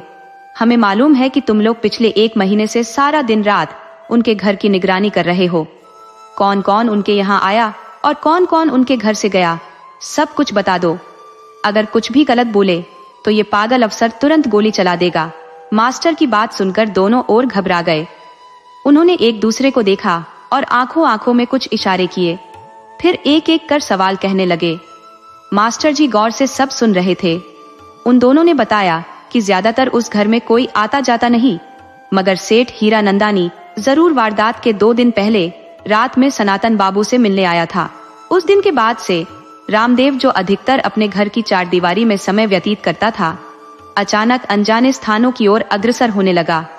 उन्होंने बताया, पहले तो हमें कुछ असामान्य लगा। ये व्यक्ति जो वर्षों से घर से बाहर नहीं निकला था, अब कहाँ जा रहा है? उन्होंने उसका पीछा किया और पाया कि वह अपने घर प्रोजेक्ट वाली साइट पर गया था। यह सुनकर मास्टर चौंक गए। उन्होंने पूछा, वह वहां किससे मिलने गया था या मकान खरीदने की सोच कर गया था? इस पर उन्होंने जवाब दिया, हम नहीं बता सकते, पर वह सिर्फ ऑफिस में ही गया था। और 20 मिनट बाद जब वह वहां से निकला तो साइट का एक मालिक उसे बाहर तक छोड़ने आया। ये जानकारी मास्टर और शमशेर को स्तब्ध करने के लिए पर्याप्त थी। मास्टर ने अर्थपूर्ण नजरों से शमशेर को देखा और उसने भी सहमति में सिर हिलाया। मास्टर ने पूछा, क्या तुमने और कुछ देखा? उन्होंने बताया, उसी दिन रामदीन दोबारा उसी जगह पर गया और 5 मिनट में लौट आया। बाहर आते हुए वह चारों ओर चौकन्नी नजरों से देखता रहा, जैसे उसे डर था कि कोई उसे देख न ले। इस जानकारी पर मास्टर और शमशेर एक बार फिर चूक गए। शमशेर ने गाड़ी में जोर से ब्रेक मारी। गाड़ी एक आवाज के साथ झटका खाकर रुक गई। शमशेर बोले, कितनी बार रामदीन वहां गया? तो उनमें से एक ने बताया, अगले दिन वह सिर्फ एक बार वहां गया, मगर उस दिन दोनों ही मालिक वहां नहीं थे, सो वह चुपचाप लौट आया। मास्टर बोले, तो सनातन बाबू की हत्या के बाद रामदीन की कोई विचित्र गतिविधि दिखाई दी थी? इस पर वे एक साथ बोले, वैसे तो कोई खास नहीं, मगर हत्या वाले दिन रामदीन बाजार के बीचों बीच लगभग 15 मिनट खड़ा रहा। उसने न तो किसी दुकान का रुख किया और न ही कुछ खरीदा, मगर फिर अचानक अपने घर के एक मालिक को देखकर उसने सिर को हल्का झटका दिया और वापस लौट आया। ये बातें सुनकर मास्टर बोले, थानेदार साहब, इन लोगों ने आपको सारी जानकारी दे दी है, अब इनकी कोई जरूरत नहीं। ये सुनते ही दोनों गिड़गिड़ाते हुए बोले, साहब हमें मत मारना, हमारे छोटे छोटे बच्चे हैं, वे अनाथ हो जाएंगे। इस पर मास्टर बोले, अरे पागलों, मैं तो इनसे तुम्हें छोड़ देने के लिए कहने जा रहा था। ये सुनकर शमशेर भी हंस पड़े और बोले, जाओ भागो यहाँ से, मगर हाँ, अब आगे से गुंडागर्दी नहीं चलनी चाहिए, वरना इस बार एनकाउंटर करके ही छोड़ूंगा। गाड़ी की दिशा तेजी से थाने की ओर मोड़ दी गई। थाने पहुंचकर शमशेर बोले, यार मास्टर, इन लोगों की बातों से तो ये लगता है कि कुछ खिचड़ी पक रही है, मगर हत्या की गुत्थी अब भी नहीं सुलझ रही। अभी हमारे पास रामदीन के खिलाफ कोई पुख्ता सबूत नहीं है और न ही उन बिल्डरों के खिलाफ, इसलिए हम खाली हाथ ही हैं। उधर मास्टर कुछ और ही सोच रहे थे। उन्होंने शमशेर से मौके पर मिली वस्तुओं को देखने की इच्छा व्यक्त की। संजय उन्हें मालखाने में ले गया और मौके पर मिली वस्तुओं को दिखाया। शमशेर ने देखा, अलग अलग पॉलीपैक में सारी वस्तुएं रखी थी। 2 बुलेट के खाली खोल, एक बड़ा चमड़े का बैग जिसमें दस्तावेज थे, उस अलमारी की चाबी जिसमें रुपये रखे थे, सनातन बाबू की चप्पल, कांसे का गिलास, एक बढ़िया बोन चाइना की क्वार्टर प्लेट और एक छोटा सा कमीज का बटन। मास्टर ने सारी चीजें बड़ी गौर से देखी, मगर कुछ भी संदिग्ध नहीं पाया। फिर वे लोग शमशेर के केबिन में वापस आ गए। मास्टर बोले, भाई, एक बढ़िया चाय और कुछ हल्का फुल्का नाश्ता मंगवा लो। जमशेद ने तुरंत कांस्टेबल को वह सब लाने के लिए कहा। शमशेर चुपचाप इंतजार कर रहा था कि मास्टर कुछ बोलेगा, लेकिन मास्टर ने उन वस्तुओं के बारे में एक शब्द भी नहीं कहा, बल्कि शमशेर से बोले, थानेदार साहब, आज रात मेरे घर डिनर पर आओ, मेरी पत्नी अलका का जन्मदिन है। शमशेर बोले, मास्टर, या नौकरी पर बने रहना है और तुम डिनर पर बुला रहे हो? मजाक छोड़ो और सोचो क्या करना है। मास्टर बोले, सब भगवान पर छोड़ दो, क्या पता वह किस रूप में तुम्हारी सहायता कर दे। तुम तो टेंशन फ्री होकर रात को डिनर पर आओ, और हाँ, हाथ में फोर्स तैयार रखना, रात में फोर्स को तैयार रखना, शायद भगवान तुम्हारी मदद कर दे। शमशेर बोले, पहले यह मत पूछो और सच बताओ, तुम्हें कोई लीड मिली है क्या? मास्टर बोले, नहीं भाई, मैं तो फिलहाल इस बारे में सोच ही नहीं रहा हूँ, बल्कि बीवी को आज क्या उपहार दूं ये सोच रहा हूँ। वह शमशेर से विदा लेकर चले गए। निकलने से पहले बोले, थानेदार साहब, आते वक्त अपने साथ रामदीन को भी ले आना, मैंने भी उसे निमंत्रण दिया है।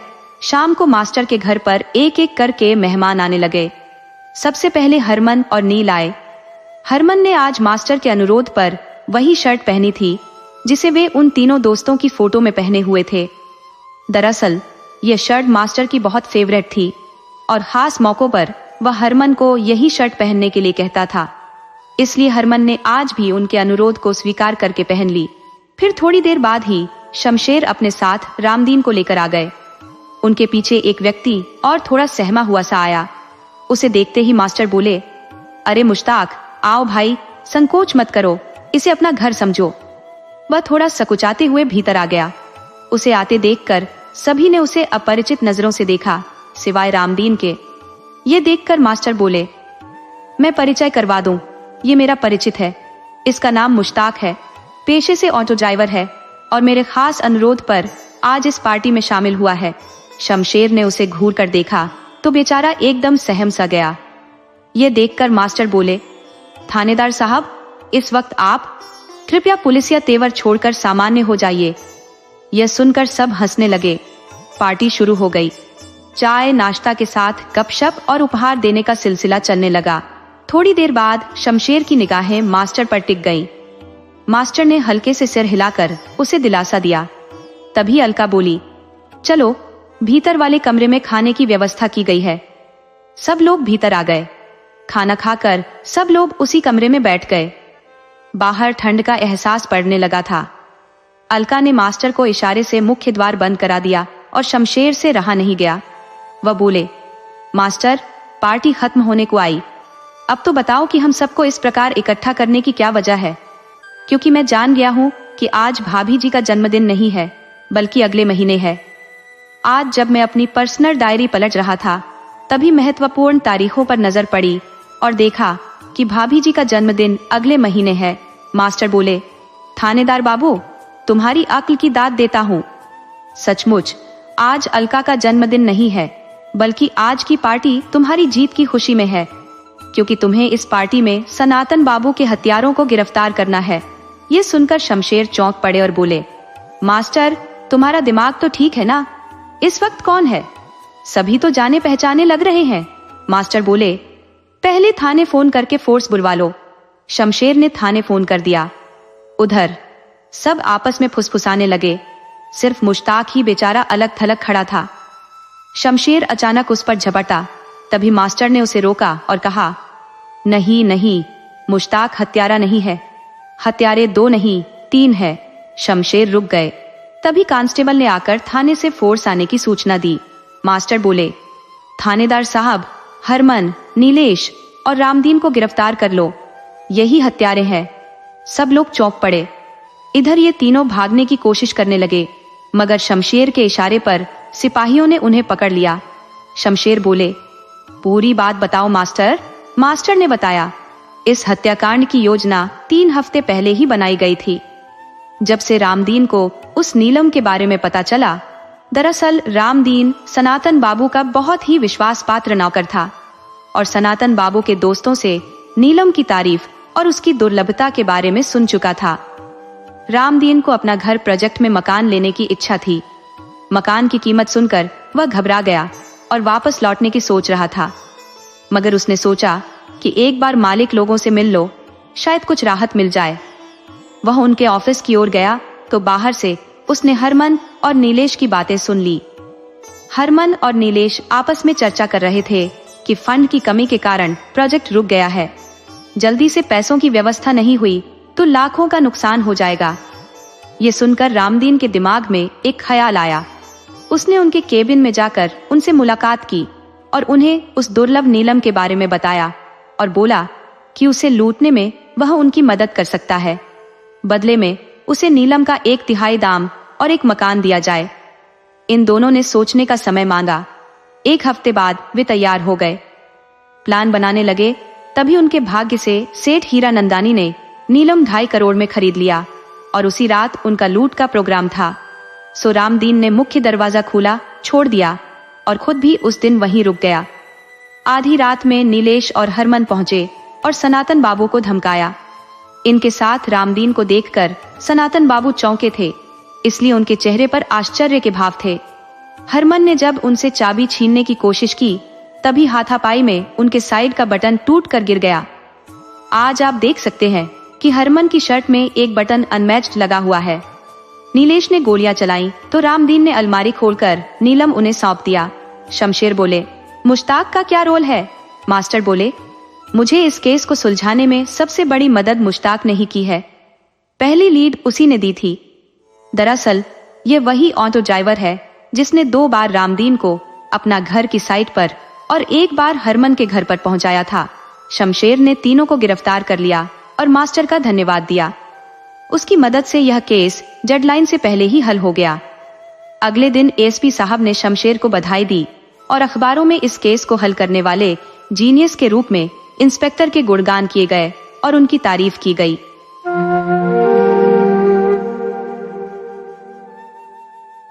शहजादा सिकंदर कोई साधारण राजकुमार नहीं था। उसकी बहादुरी, दिलेरी और अच्छे व्यवहार की वजह से लोग उसे बहुत पसंद करते थे। उसकी आंखों में एक खास चमक थी जो किसी को भी अपनी ओर खींच लेती थी। हर महफिल में उसकी मौजूदगी सबसे अलग होती थी, लेकिन उसे कभी किसी खूबसूरत लड़की की तरफ आकर्षण महसूस नहीं हुआ। यह सब तब बदला जब वह पहली बार शुमाला से मिला। एक दिन सिकंदर अपने शाही घोड़े पर सवार होकर जंगल के पास एक झील के किनारे आया। यह झील एक पुरानी कहानी की वजह से मशहूर थी। लोग कहते थे कि यह कोई साधारण जगह नहीं है, बल्कि परियों के नहाने की जगह है। लेकिन सिकंदर ऐसी बातों पर विश्वास नहीं करता था। उस दिन हवा में एक अजीब सा सुकून था। झील का पानी इतना साफ था कि उसमें आसमान का प्रतिबिंब दिखाई दे रहा था। सिकंदर घोड़े से उतरकर पानी को देखने लगा। तभी एक आवाज आई, तुम कौन हो? सिकंदर ने जिंदगी में बहुत सी आवाजें सुनी थी, लेकिन यह आवाज बिल्कुल अलग थी। बहुत ही नरम और मधुर, ऐसी कि सुनने वाला बार बार सुनना चाहे। जैसे ही सिकंदर ने मुड़कर देखा, वह खुद को संभाल नहीं सका। उसके सामने एक खूबसूरत लड़की खड़ी थी, जिसके गीले बाल उसकी कमर तक लहरा रहे थे। उसकी आंखें समंदर की गहराई जैसी थी और उसकी सफेद पोशाक हवा में लहरा रही थी। मैं सिकंदर हूँ, इस सल्तनत का शहजादा। लेकिन तुम कौन हो? सिकंदर ने हैरानी से पूछा। लड़की ने हल्की मुस्कान के साथ जवाब दिया, तुम्हारी दुनिया में मेरा नाम शुमाला है। सिकंदर की सांसें थम गई। वह यकीन नहीं कर पा रहा था कि वह वाकई एक परी से मिल रहा है। तुम इंसानों की दुनिया में क्या कर रही हो? उसने पूछा। मैं यहाँ अक्सर आती हूँ। तुम्हारी दुनिया मेरे लिए नई नहीं है, लेकिन आज पहली बार किसी इंसान ने मुझे देख लिया, शुमाला ने कहा। उसकी आंखों में एक हल्की सी चमक थी। सिकंदर ने महसूस किया कि उसके दिल की धड़कन तेज हो रही है। यह मुलाकात बहुत छोटी थी, लेकिन इसने सिकंदर के दिल में एक अनोखा एहसास जगा दिया। उसके बाद सिकंदर हर रात उसी झील के किनारे जाने लगा। शुमाला को यह जानकर हैरानी हुई कि वह उसे देखने के लिए बार बार आता था। धीरे धीरे दोनों के बीच बातचीत होने लगी। शुमाला ने सिकंदर को परियों की दुनिया की कहानियां सुनाई और सिकंदर ने उसे इंसानों की दुनिया के किस्से बताए। जब वह हंसती तो ऐसा लगता जैसे झरनों की आवाजें गूंज रही हो। जब वह बोलती तो लगता जैसे हवा में मिठास घुल रही हो। सिकंदर का दिल कब उस खूबसूरत परी के प्यार में पड़ गया, उसे खुद भी पता नहीं चला। और शुमाला, जिसने कभी किसी इंसान को इतने करीब से नहीं देखा था, सिकंदर के अच्छे व्यवहार और प्यार में खोती चली गई। लेकिन इस प्यार के रास्ते में एक बड़ी मुश्किल थी। परियों और इंसानों के बीच प्यार संभव नहीं था। शुमाला और सिकंदर की मुलाकातें बढ़ती गई। हर रात जब सारी दुनिया सो जाती, सिकंदर अपने महल से निकलकर झील के किनारे पहुंचता, जहां शुमाला उसका इंतजार कर रही होती। इन दोनों के बीच कोई साधारण बातचीत नहीं होती थी। ये दो अलग अलग दुनियाओं के लोगों का प्यार था, जो किसी भी हद को पार कर सकता था। एक रात जब सिकंदर झील पर पहुंचा, तो उसने शुमाला की आंखों में एक अजीब सा दर्द देखा। आज उसकी मुस्कान में वह पहली जैसी चमक नहीं थी। क्या हुआ शुमाला? सिकंदर ने उसके हाथों को धीरे से छूते हुए पूछा। शुमाला ने गहरी सांस ली और झील के पानी में अपनी परछाई देखने लगी। उसकी आवाज धीमी लेकिन गहरी थी। सिकंदर, मैं तुमसे एक सच छुपा रही थी। हमारे बीच प्यार असंभव है। सिकंदर के चेहरे पर हैरानी छा गई। असंभव? प्यार कभी असंभव नहीं होता शुमाला। मैं तुम्हें पूरी दुनिया के सामने स्वीकार करने के लिए तैयार हूँ, लेकिन मेरी दुनिया मुझे तुम्हारे साथ रहने की इजाजत नहीं देगी। शुमाला ने बताया कि परियों की दुनिया का सबसे बड़ा कानून यही था कि कोई भी परी किसी इंसान से प्यार नहीं कर सकती। अगर कोई ऐसा करती है तो उसे परियों की दुनिया से निकाल दिया जाता है। सिकंदर ने चुपचाप उसकी बात सुनी, लेकिन कुछ पल बाद उसकी आंखों में वही पुरानी दृढ़ता लौट आई। अगर तुम मेरी नहीं हो सकती तो मैं परियों की दुनिया जाने के लिए तैयार हूँ, उसने बिना डरे कहा। शुमाला की आंखें नम हो गई। तुम नहीं जानते, परियों की दुनिया का सफर इंसानों के लिए आसान नहीं है। वहाँ का वातावरण, वहाँ के नियम, वहाँ की परंपराएं, कोई भी तुम्हें स्वीकार नहीं करेगा। और अगर उन्हें हमारे प्यार का पता चला तो वे तुम्हें जिंदा नहीं छोड़ेंगे। इस रात के बाद शुमाला कई दिनों तक नहीं आई। सिकंदर हर रोज उसी झील के किनारे घंटों बैठा रहता, लेकिन शुमाला का कोई अता पता नहीं था। उसका दिल टूट रहा था, लेकिन उसे यकीन था कि यह प्यार इतनी आसानी से खत्म नहीं हो सकता। एक रात जब वह हमेशा की तरह झील के किनारे बैठा था, उसे हवा में हलचल महसूस हुई। वह मुड़ा और उसकी सांसें थम गई। शुमाला उसके सामने खड़ी थी, लेकिन उसकी आंखों में बहुत ज्यादा डर था। सिकंदर, हमें फौरन यहाँ से जाना होगा, शुमाला ने घबराई हुई आवाज में कहा। सिकंदर उसकी परेशान आंखों को देखकर चिंतित हो गया। क्या हुआ शुमाला, तुम इतनी परेशान क्यों हो? शुमाला ने इधर उधर देखा, जैसे उसे डर हो कि कोई उन्हें देख न ले। उसकी आवाज कांप रही थी। परियों की दुनिया में हमारे प्यार का राज खुल चुका है सिकंदर। बुजुर्ग दरबारी अफरीदोन ने बादशाह को सब कुछ बता दिया है। अब मेरा वहां रहना असंभव हो गया है। सिकंदर के दिल में गुस्से की लहर दौड़ गई। तो क्या हुआ? मैं तुम्हें अपने महल में ले चलूंगा, मैं पूरी दुनिया से लड़ जाऊंगा। लेकिन शुमाला ने उदासी से सिर झुका लिया। तुम नहीं जानते सिकंदर, इंसानों की दुनिया में कदम रखने से पहले ही परियों की दुनिया के नियम मेरा रास्ता रोक लेंगे। अगर मैं तुम्हारे साथ रहने का फैसला करती हूँ तो मुझे अपनी सारी शक्तियां खोनी होंगी। मैं सिर्फ एक साधारण इंसान बन जाऊंगी। और परियों की दुनिया मुझे हमेशा के लिए अपना दुश्मन समझ लेगी। सिकंदर ने शुमाला की उंगलियों को अपने हाथों में ले लिया। अगर तुम्हें अपनी परी होने की शक्तियां भी छोड़नी पड़े तब भी मैं तुम्हें स्वीकार करूंगा। क्या तुम मेरे साथ चलोगी? शुमाला की आंखों से आंसू छलक पड़े। क्या तुम मुझसे इतना प्यार करते हो सिकंदर? प्यार से बढ़कर शुमाला, ये मेरी आत्मा की पुकार है। मैं तुम्हारे बिना जी नहीं सकता। शुमाला ने गहरी सांस ली। तो फिर मुझे कुछ समय दो। मैं परीलोक जाकर सबको बताऊंगी कि मैंने सिकंदर को चुना है। अगर उन्होंने मुझे जाने दिया तो मैं हमेशा के लिए तुम्हारी हो जाऊंगी। सिकंदर ने उसे रोकना चाहा, लेकिन शुमाला ने अपना हाथ धीरे से छुड़ा लिया। मुझे जाना होगा सिकंदर, लेकिन मैं वादा करती हूँ, अगर हमारा प्यार सच्चा है तो कोई भी हमें अलग नहीं कर सकेगा। उस रात सिकंदर बहुत बेचैन रहा। बार बार उसे यह ख्याल सताने लगा कि अगर परीलोक वालों ने शुमाला को सजा दे दी तो क्या होगा? अगर वह कभी वापस नहीं आ सकी तो? लेकिन प्यार का सबसे बड़ा इम्तिहान धैर्य होता है, और सिकंदर को धैर्य रखना था। उसने आसमान की तरफ देखा, जहां चांद अपनी पूरी चमक के साथ जगमगा रहा था। शुमाला, मैं तुम्हारा इंतजार करूंगा। लेकिन उसे नहीं पता था कि परीलोक में जो होने वाला था वह उसके प्यार का सबसे बड़ा इम्तिहान होगा। शुमाला जैसे ही परीलोक पहुंची, उसने महसूस किया कि सब कुछ बदल चुका था। जहां पहले उसके आने से हर तरफ खुशियां फैल जाती थी, अब वही परियां उसे अजीब नजरों से देख रही थी। कोई सिर झुकाए खड़ी थी, कोई कानाफूसी कर रही थी, और कुछ परियों की आंखों में गुस्सा साफ झलक रहा था। जैसे ही वह शाही महल के अंदर दाखिल हुई, बुजुर्ग दरबारी अफरीदून ने उसे रोक लिया। उनकी आंखों में सख्ती और नाराजगी थी। मल्लिका ए आली, आपको फौरन बादशाह ए परीलोक के सामने हाजिर होने का हुक्म दिया गया है। शुमाला को यह सुनकर झटका लगा, लेकिन उसने अपनी हिम्मत नहीं खोई। वह अपने कदमों को संभालती हुई अदालत की तरफ चल पड़ी। उस दिन अदालत में एक अजीब सा सन्नाटा था। सभी परियां वहां जमा थी और उनकी नजरों में हैरानी और गुस्से के मिले जुले भाव थे। शाही तख्त पर बैठे बादशाह ए परीलोक ने शुमाला को देखते ही भारी आवाज में कहा, क्या यह सच है कि तुमने एक इंसानी शहजादे से प्यार कर लिया है? शुमाला ने बिना किसी हिचकिचाहट के जवाब दिया, जी, यह सच है। मैंने सिकंदर से प्यार किया है और यह प्यार मेरी आत्मा का हिस्सा बन चुका है। अचानक अदालत में कानाफूसी होने लगी। परियों के लिए यह एक असंभव बात थी। एक मल्लिका जिसने परीलोक पर राज किया था, वह एक इंसान के लिए अपना सब कुछ छोड़ने को तैयार थी। बादशाह ए परीलोक ने गुस्से से कहा, क्या तुम्हें हमारे कानून याद नहीं?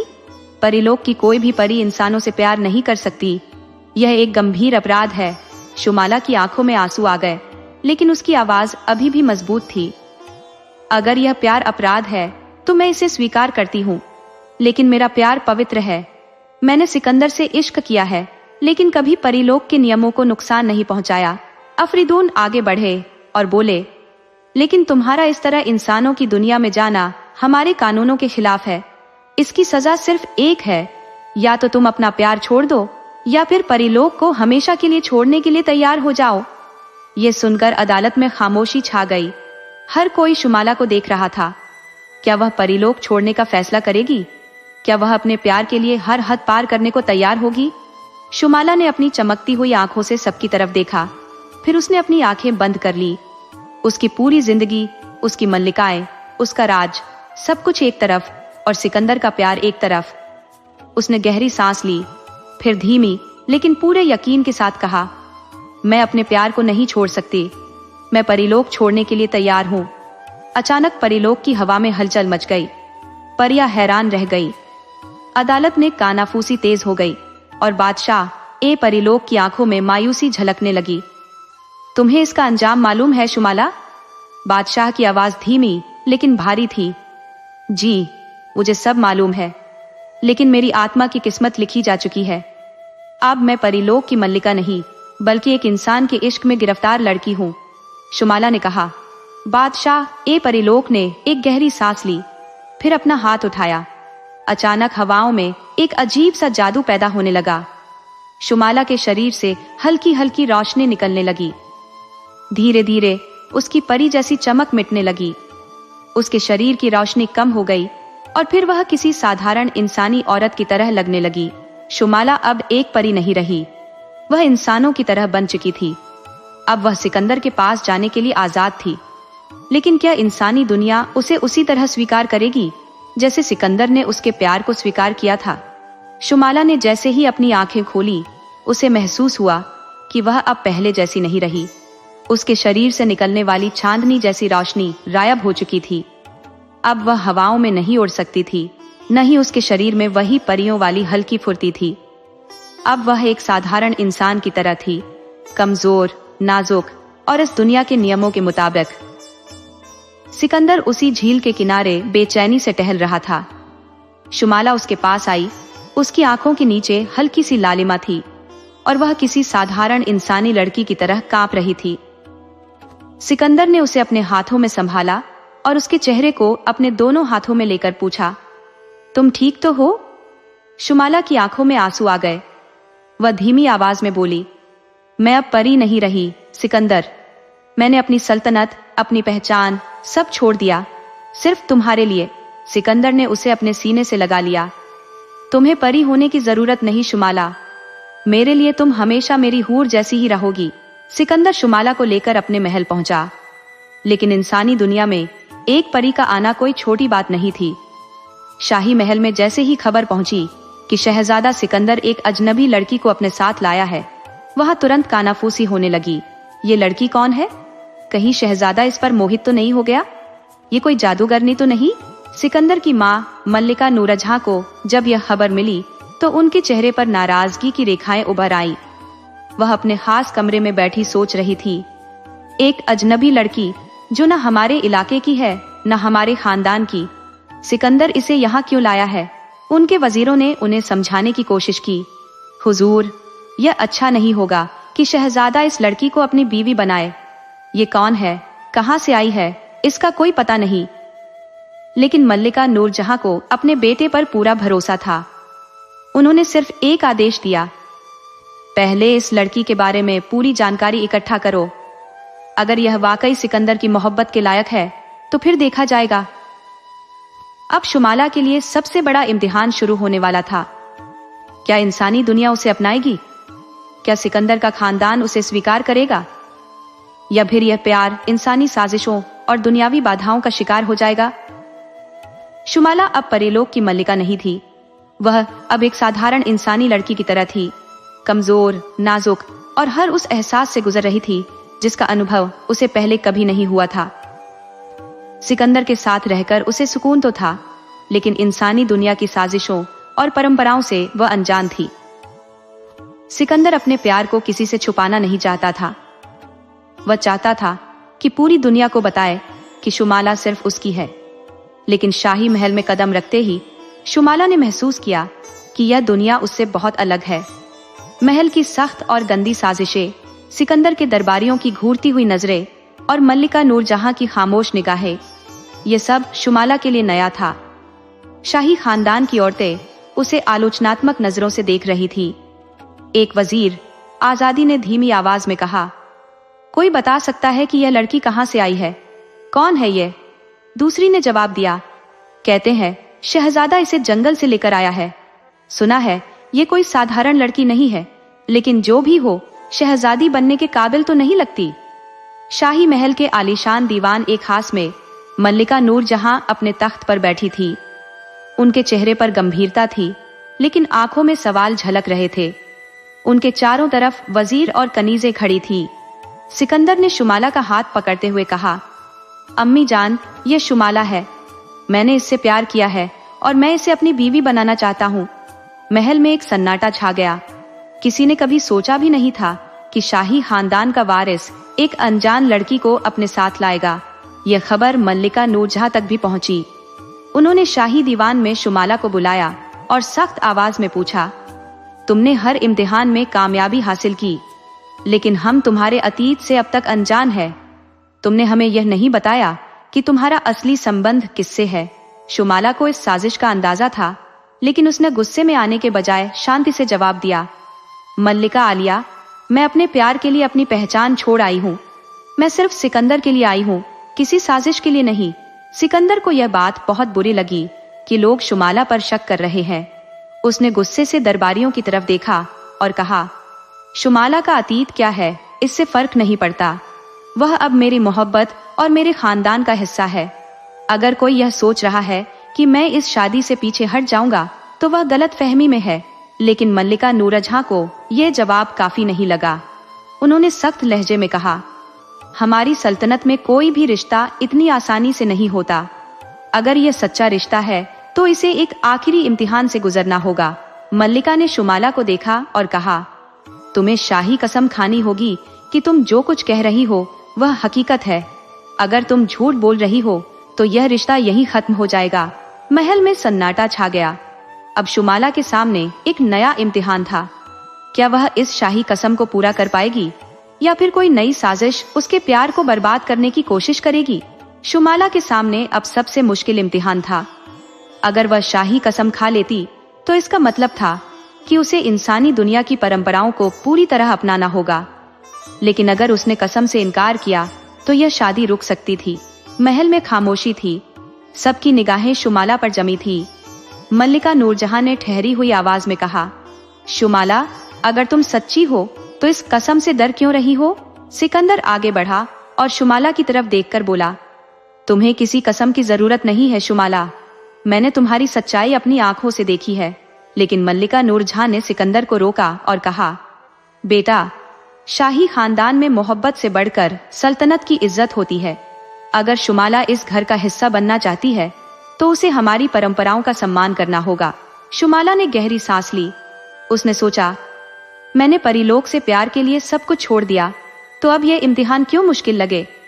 फिर उसने निडर आवाज में कहा, मैं शाही कसम खाती हूँ कि मैं किसी चाल या साजिश के तहत इस महल में नहीं आई। मेरा प्यार पाक और सच्चा है। शुमाला की कसम खाते ही महल में हलचल मच गई।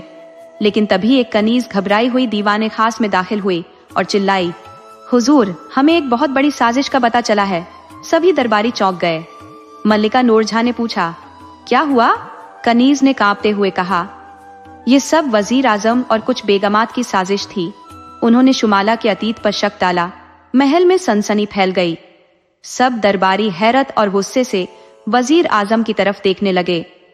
सिकंदर की आंखों में गुस्से की चमक थी, जबकि शुमाला खामोशी से सब कुछ देख रही थी। मल्लिका नूरजहां ने सख्त लहजे में कहा, कनीज, हमें पूरी सच्चाई बताओ। यह साजिश कैसे रची गई? कनीज ने कांपती आवाज में कहा, हुजूर, वजीर आजम और कुछ शाही बेगमात नहीं चाहते थे कि शुमाला इस महल का हिस्सा बने। इसलिए उन्होंने एक झूठी अफवाह फैलाई कि शुमाला का कोई अतीत नहीं है, ताकि सब उस पर शक करें और यह शादी रुक जाए। दरबारियों में कानाफूसी शुरू हो गई। सिकंदर का चेहरा गुस्से से लाल हो गया। उसने वजीर आजम की तरफ उंगली उठाकर कहा, मैं तुम पर हमेशा भरोसा करता आया था, लेकिन तुमने हमारी सल्तनत को कमजोर करने के लिए इतनी घिनौनी चाल चली। वजीर आजम ने घबराकर सिर झुका लिया, लेकिन वह जल्दी संभल गया और बोला, हुजूर, मैंने जो भी किया सल्तनत की भलाई के लिए किया। मैं नहीं चाहता था कि सिकंदर की शादी एक अनजान लड़की से हो जिसका कोई अतीत नहीं है। अगर वह सच बोल रही है तो यह भी साबित करे कि वह कौन है, उसकी हकीकत क्या है। सब दरबारियों की नजरें शुमाला पर जम गई। शुमाला ने गहरी सांस ली और कहा, मैं परिलोक से आई हूँ, लेकिन मैंने वहां की सारी शक्तियां और रुतबा छोड़ दिया है, क्योंकि मैंने सिकंदर से सच्चा प्यार किया है। मैंने सब कुछ छोड़कर इस दुनिया को अपनाया। लेकिन अगर मेरी सच्चाई पर अभी भी शक है तो मैं इसे साबित करने के लिए तैयार हूँ। मल्लिका नूरजहां ने गहरी नजरों से शुमाला को देखा और कहा, अगर तुम सच बोल रही हो तो तुम्हें अपनी हकीकत साबित करनी होगी। सिकंदर ने तुरंत कहा, माँ, क्या प्यार को साबित करना जरूरी होता है? शुमाला ने हर इम्तिहान में कामयाबी हासिल की, ये काफी नहीं। लेकिन मल्लिका ने नरमी लेकिन सख्ती से कहा, सिकंदर, शाही खानदान की परंपराएं भावनाओं से नहीं, बुद्धिमानी से चलती है। शुमाला को एक आखिरी इम्तिहान देना होगा। शुमाला ने सिर झुकाया और कहा, मैं तैयार हूँ। मल्लिका नूरजहां ने कहा, हमें तुम्हारी सच्चाई साबित करने के लिए एक शाही आजमाइश करनी होगी। अगर तुम परिलोक से आई हो तो तुम्हारे अंदर कुछ ना कुछ खास होना चाहिए। अगर तुम सच कह रही हो तो तुम्हें चांदी के आईने में अपनी सच्ची शक्ल दिखानी होगी। यह सुनकर महल में कानाफूसी होने लगी। चांदी का आईना एक प्राचीन जादुई चीज थी। जो हर झूठ को बेनकाब कर देती थी। अगर कोई अपनी असली पहचान छुपा रहा होता तो आईना उसका असली चेहरा सबके सामने ले आता। सिकंदर घबरा गया। अगर शुमाला की सच्चाई साबित न हुई तो वह उसे हमेशा के लिए खो सकता था। महल के सेवक चांदी का आईना लेकर आए। शुमाला ने गहरी सांस ली और आईने के सामने खड़ी हो गई। सब सांस रोके खड़े थे। जैसे ही शुमाला ने आईने में झांका, उसकी आंखों में एक चमक पैदा हुई। आईने की सतह हिलने लगी जैसे पानी के बुलबुले उठ रहे हो। अचानक आईने में एक खूबसूरत चमकदार रोशनी उभरी, जिसमें शुमाला की एक पारदर्शी सी तस्वीर नजर आई। वह परीलोक की शहजादी के रूप में नजर आ रही थी, लेकिन उसके चेहरे पर प्यार की चमक थी। महल में हर कोई हैरत से देखने लगा। मल्लिका नूरजहां ने हैरान होकर कहा, यह हकीकत है, शुमाला परीलोक से आई है, लेकिन उसने अपना सब कुछ छोड़ दिया। महल के कई दरबारी शुमाला की महानता पर हैरान रह गए, लेकिन वजीर आजम अब भी खामोश नहीं रहा। उसने जहरीली मुस्कान के साथ कहा, अगर यह परी है तो हम कैसे यकीन कर लें कि यह हमारे खिलाफ कोई चाल नहीं? शायद यह हमें धोखा दे रही है। यह सुनते ही सिकंदर आगे बढ़ा और गुस्से से बोला, बस, मैंने बहुत सुन लिया। शुमाला मेरी मोहब्बत है और मैं किसी को भी उसे बदनाम करने की इजाजत नहीं दूंगा। मैं अपने प्यार के खिलाफ कोई और इल्जाम बर्दाश्त नहीं कर सकता। मल्लिका नूरजहां ने गहरी सोच में पड़कर कहा, यह सच है कि शुमाला ने हमारी हर आजमाइश में कामयाबी हासिल की। उसकी सच्चाई भी साबित हो चुकी है, और सबसे बढ़कर सिकंदर का प्यार सच्चा है। उन्होंने सख्ती से वजीर आजम की तरफ देखा और कहा, हमने फैसला कर लिया है। शुमाला को शाही बहू के रूप में स्वीकार किया जाएगा और शादी की तैयारियां तुरंत शुरू की जाएंगी। महल में खुशी की लहर दौड़ गई, लेकिन वजीर आजम और उसके साथी खामोश नहीं बैठे। उन्होंने अंदर ही अंदर एक और खौफनाक साजिश तैयार कर ली, जो शुमाला और सिकंदर के भविष्य को हमेशा के लिए बदल सकती थी। महल में खुशियों की गूंज सुनाई दे रही थी। सिकंदर और शुमाला की मोहब्बत ने सभी आजमाइशों को हरा दिया था और मल्लिका नूरजहां ने खुद शादी का आदेश दे दिया था। दरबारियों में चर्चा हो रही थी, लेकिन ज्यादातर लोग इस अनोखे रिश्ते को स्वीकार कर चुके थे। शुमाला की सच्चाई और समझदारी ने सबके दिल जीत लिए थे, लेकिन हर प्यार की कहानी में कुछ साजिशी किरदार भी होते हैं। वजीर आजम, जिसकी उम्मीदें खाक में मिल चुकी थी, अपनी हार आसानी से स्वीकार करने वाला नहीं था। उसने अपनी कुछ खास बेगमात और महल के गुप्त दरबारियों को इकट्ठा किया और कहा, अगर यह शादी हो गई तो हमारी सल्तनत की ताकत कमजोर हो जाएगी। हमें ऐसा हमला करना होगा कि सिकंदर खुद शुमाला को छोड़ने पर मजबूर हो जाए। बेगमात में से एक ने हैरान होकर पूछा, ऐसी क्या चाल हो सकती है? सिकंदर तो शुमाला के प्यार में पूरी तरह खो चुका है। वजीर आजम ने जहरीली मुस्कान के साथ कहा, प्यार को खत्म करने का सबसे आसान तरीका है शक। उसने शाही दरबार की एक बूढ़ी जादूगरनी को बुलाया, जो कई सालों से छिपी हुई थी। तुम्हें बस एक ऐसा सपना सिकंदर के दिमाग में डालना होगा जो उसे शुमाला से दूर कर दे। रात के अंधेरे में महल के कमरे खामोश थे, लेकिन सिकंदर के सपनों में एक तूफान उठ चुका था। उसने खुद को एक अजीब जगह पर पाया, जहां शुमाला परियों के एक चमकदार बाग में खड़ी थी। उसके साथ एक शक्तिशाली आदमी था, जिसकी आंखों में ताकतवर रोशनी चमक रही थी। वह आदमी कह रहा था, शुमाला, तुमने जो त्याग किया वह महज एक खेल था। तुम्हारी हकीकत यह है कि तुम सिर्फ सिकंदर को धोखा देने आई थी। तुम्हें हमारी दुनिया के राज जानने के लिए भेजा गया था, ताकि तुम इंसानों की कमजोरियों को समझ सको। सिकंदर ने सपने में शुमाला को मुस्कुराते देखा, जैसे वह इस हकीकत को स्वीकार कर रही हो। अगले दिन जब सिकंदर ने शुमाला को देखा, तो उसके प्यार में वह पहली सी तड़प नहीं थी। शुमाला ने उसकी आंखों में अजनबीपन देखा और हैरान हुई। सिकंदर, क्या हुआ? तुम मुझसे बात क्यों नहीं कर रहे? सिकंदर ने उसकी तरफ देखा, लेकिन उसकी आंखों में वह प्यार की रोशनी नहीं थी। शुमाला, क्या तुमने वाकई परीलोक के लिए यह सब किया? क्या तुम सिर्फ एक खेल खेल रही थी? ये शब्द शुमाला के लिए किसी खंजर से कम नहीं थे। सिकंदर, तुम ऐसा कैसे सोच सकते हो? मैंने तुम्हारे लिए सब कुछ छोड़ दिया। लेकिन सिकंदर का दिल अब उस सपने की जंजीरों में जकड़ चुका था। अगर यह सच नहीं है तो मुझे सबूत दो। अब शुमाला के सामने सबसे बड़ा इम्तिहान था। उसे न सिर्फ सिकंदर का प्यार वापस जीतना था, बल्कि उस साजिश को भी बेनकाब करना था जो उनकी खुशियों को बर्बाद करने के लिए रची गई थी। लेकिन यह इतना आसान नहीं था, क्योंकि इस बार दुश्मन कोई साधारण इंसान नहीं था, बल्कि एक ऐसी जादूगरनी थी जो सच और झूठ को सपनों में बदल सकती थी। सिकंदर की नजरों में जो प्यार था, अब उसमें संदेह और अनिश्चितता का साया था। शुमाला के दिल पर गहरी चोट लगी थी, लेकिन उसने खुद को संभाला। वह जानती थी कि यह कोई साधारण गलतफहमी नहीं है, बल्कि किसी गहरी साजिश का नतीजा है।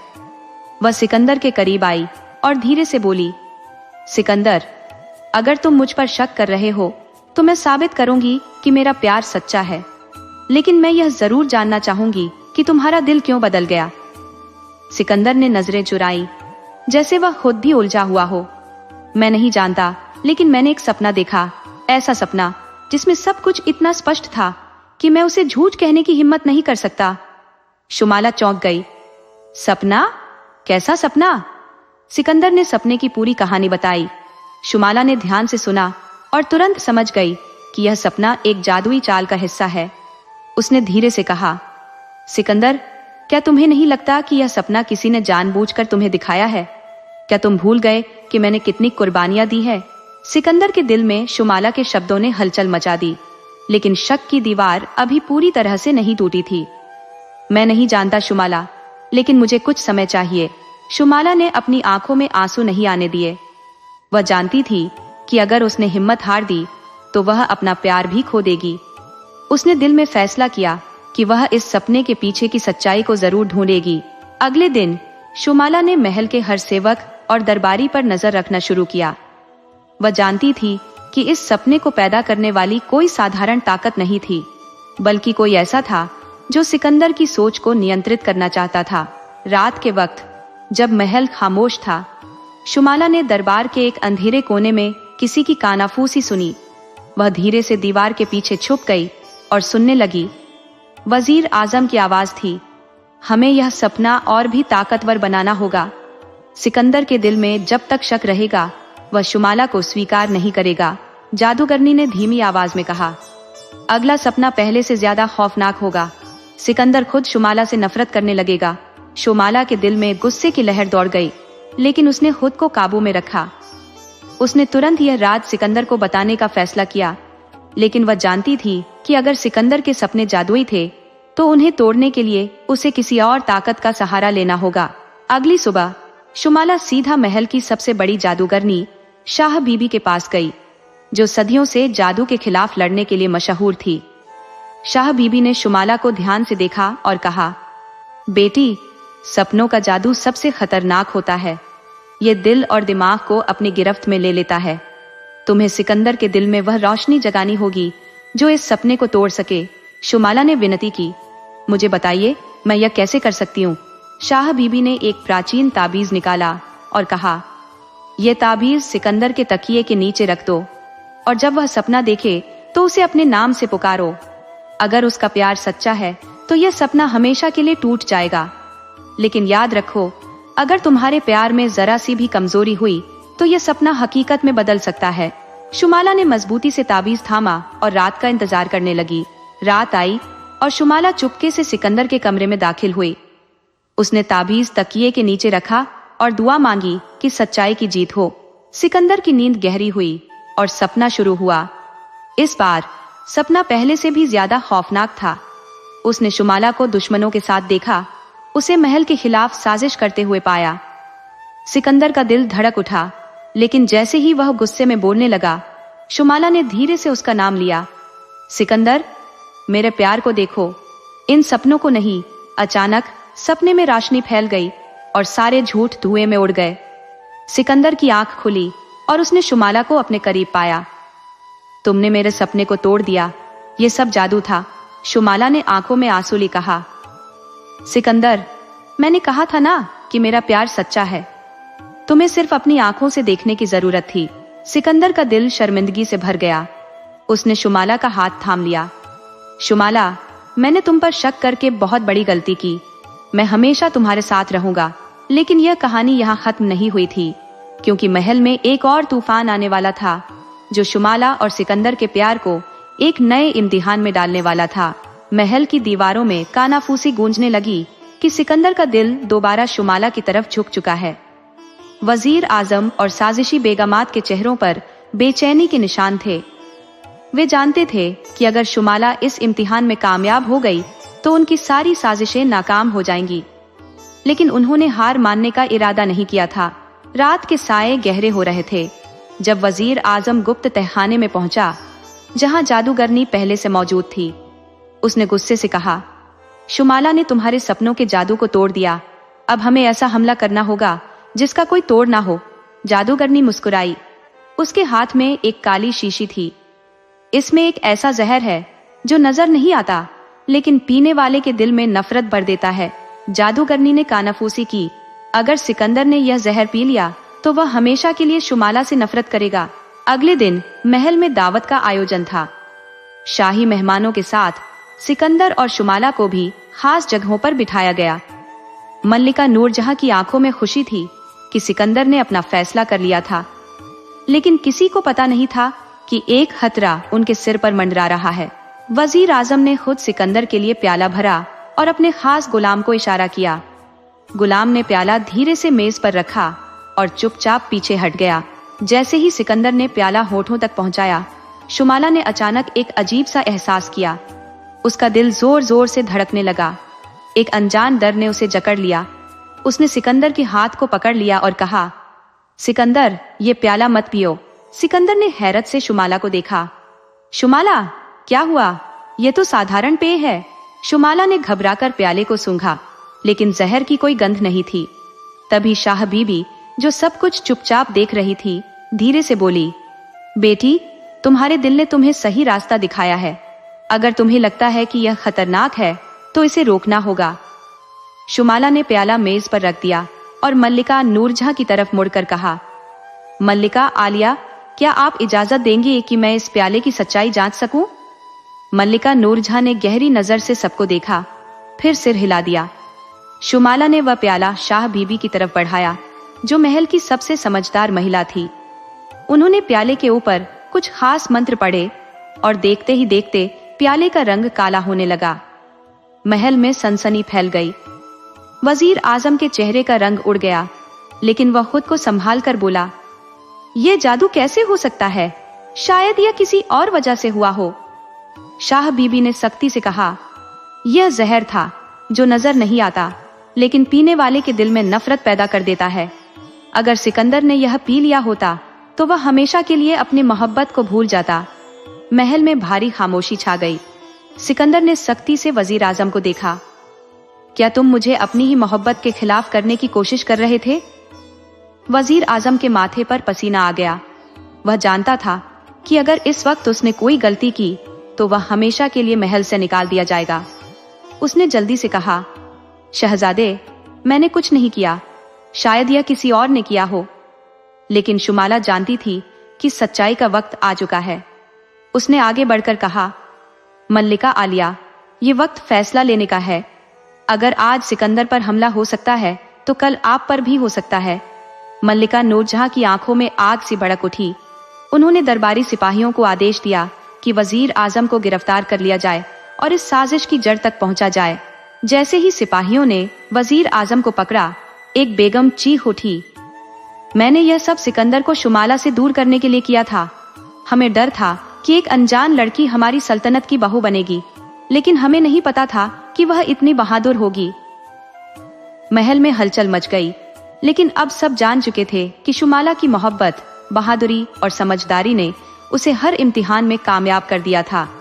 सिकंदर ने आगे बढ़कर शुमाला का हाथ थामा और सबके सामने कहा, शुमाला ने हर साजिश को नाकाम कर दिया, हर इम्तिहान में कामयाब रही।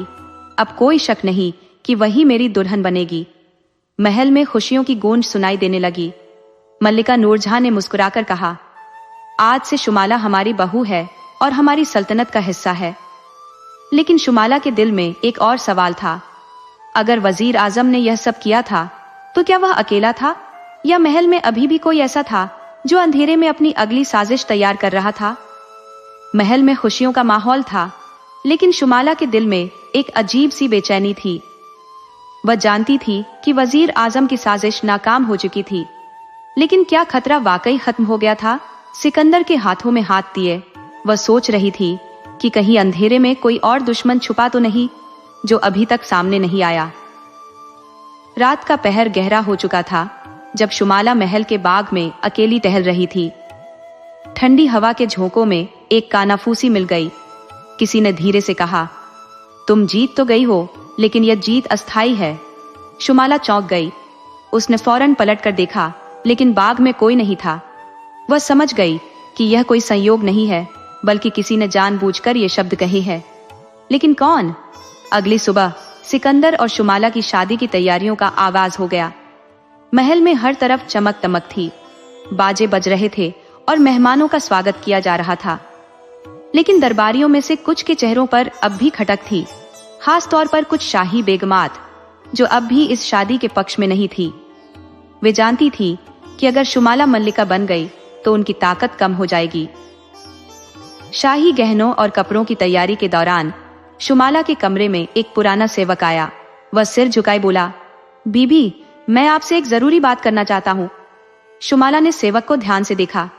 वह कई सालों से महल में था और हमेशा ईमानदार माना जाता था।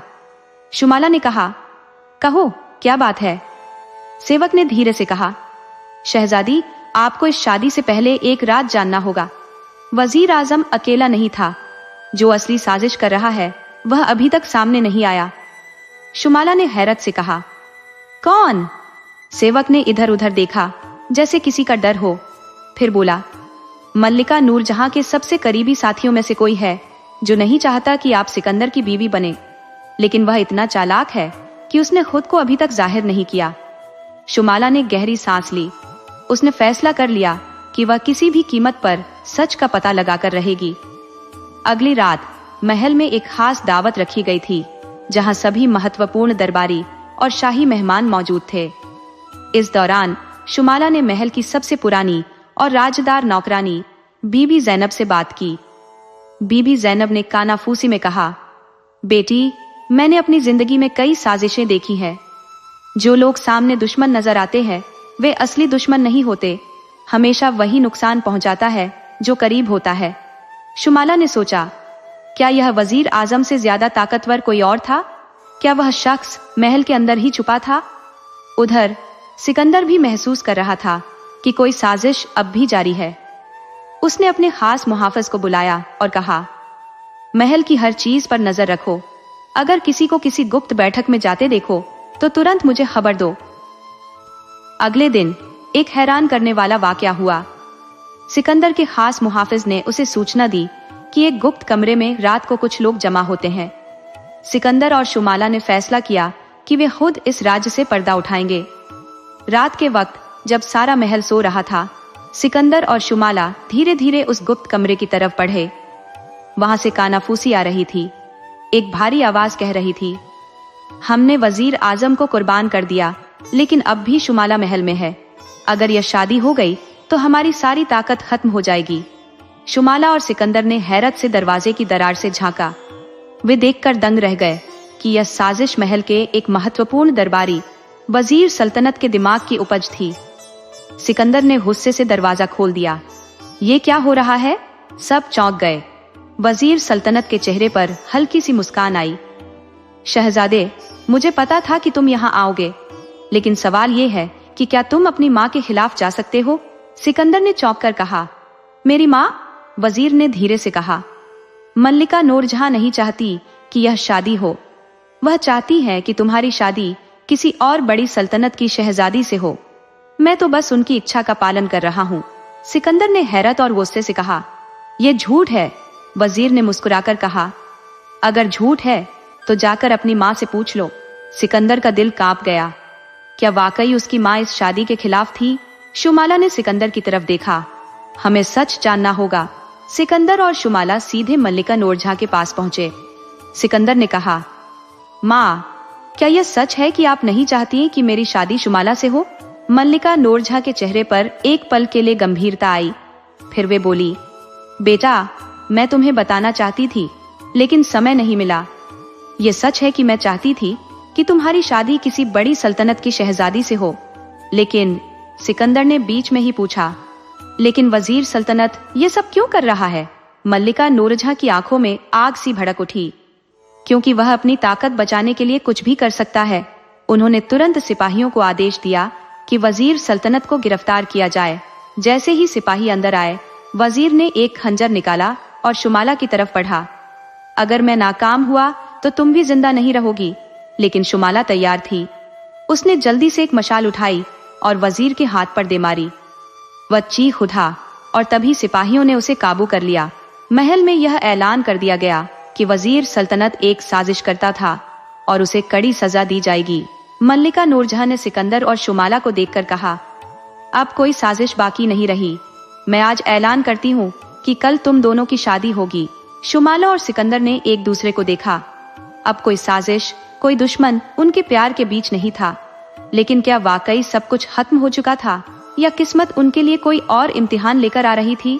महल में रोशनी की बहार थी। पूरे शाही दरबार को जगमगा दिया गया था, जहां सिकंदर और शुमाला की शादी की तैयारियों में सब व्यस्त थे।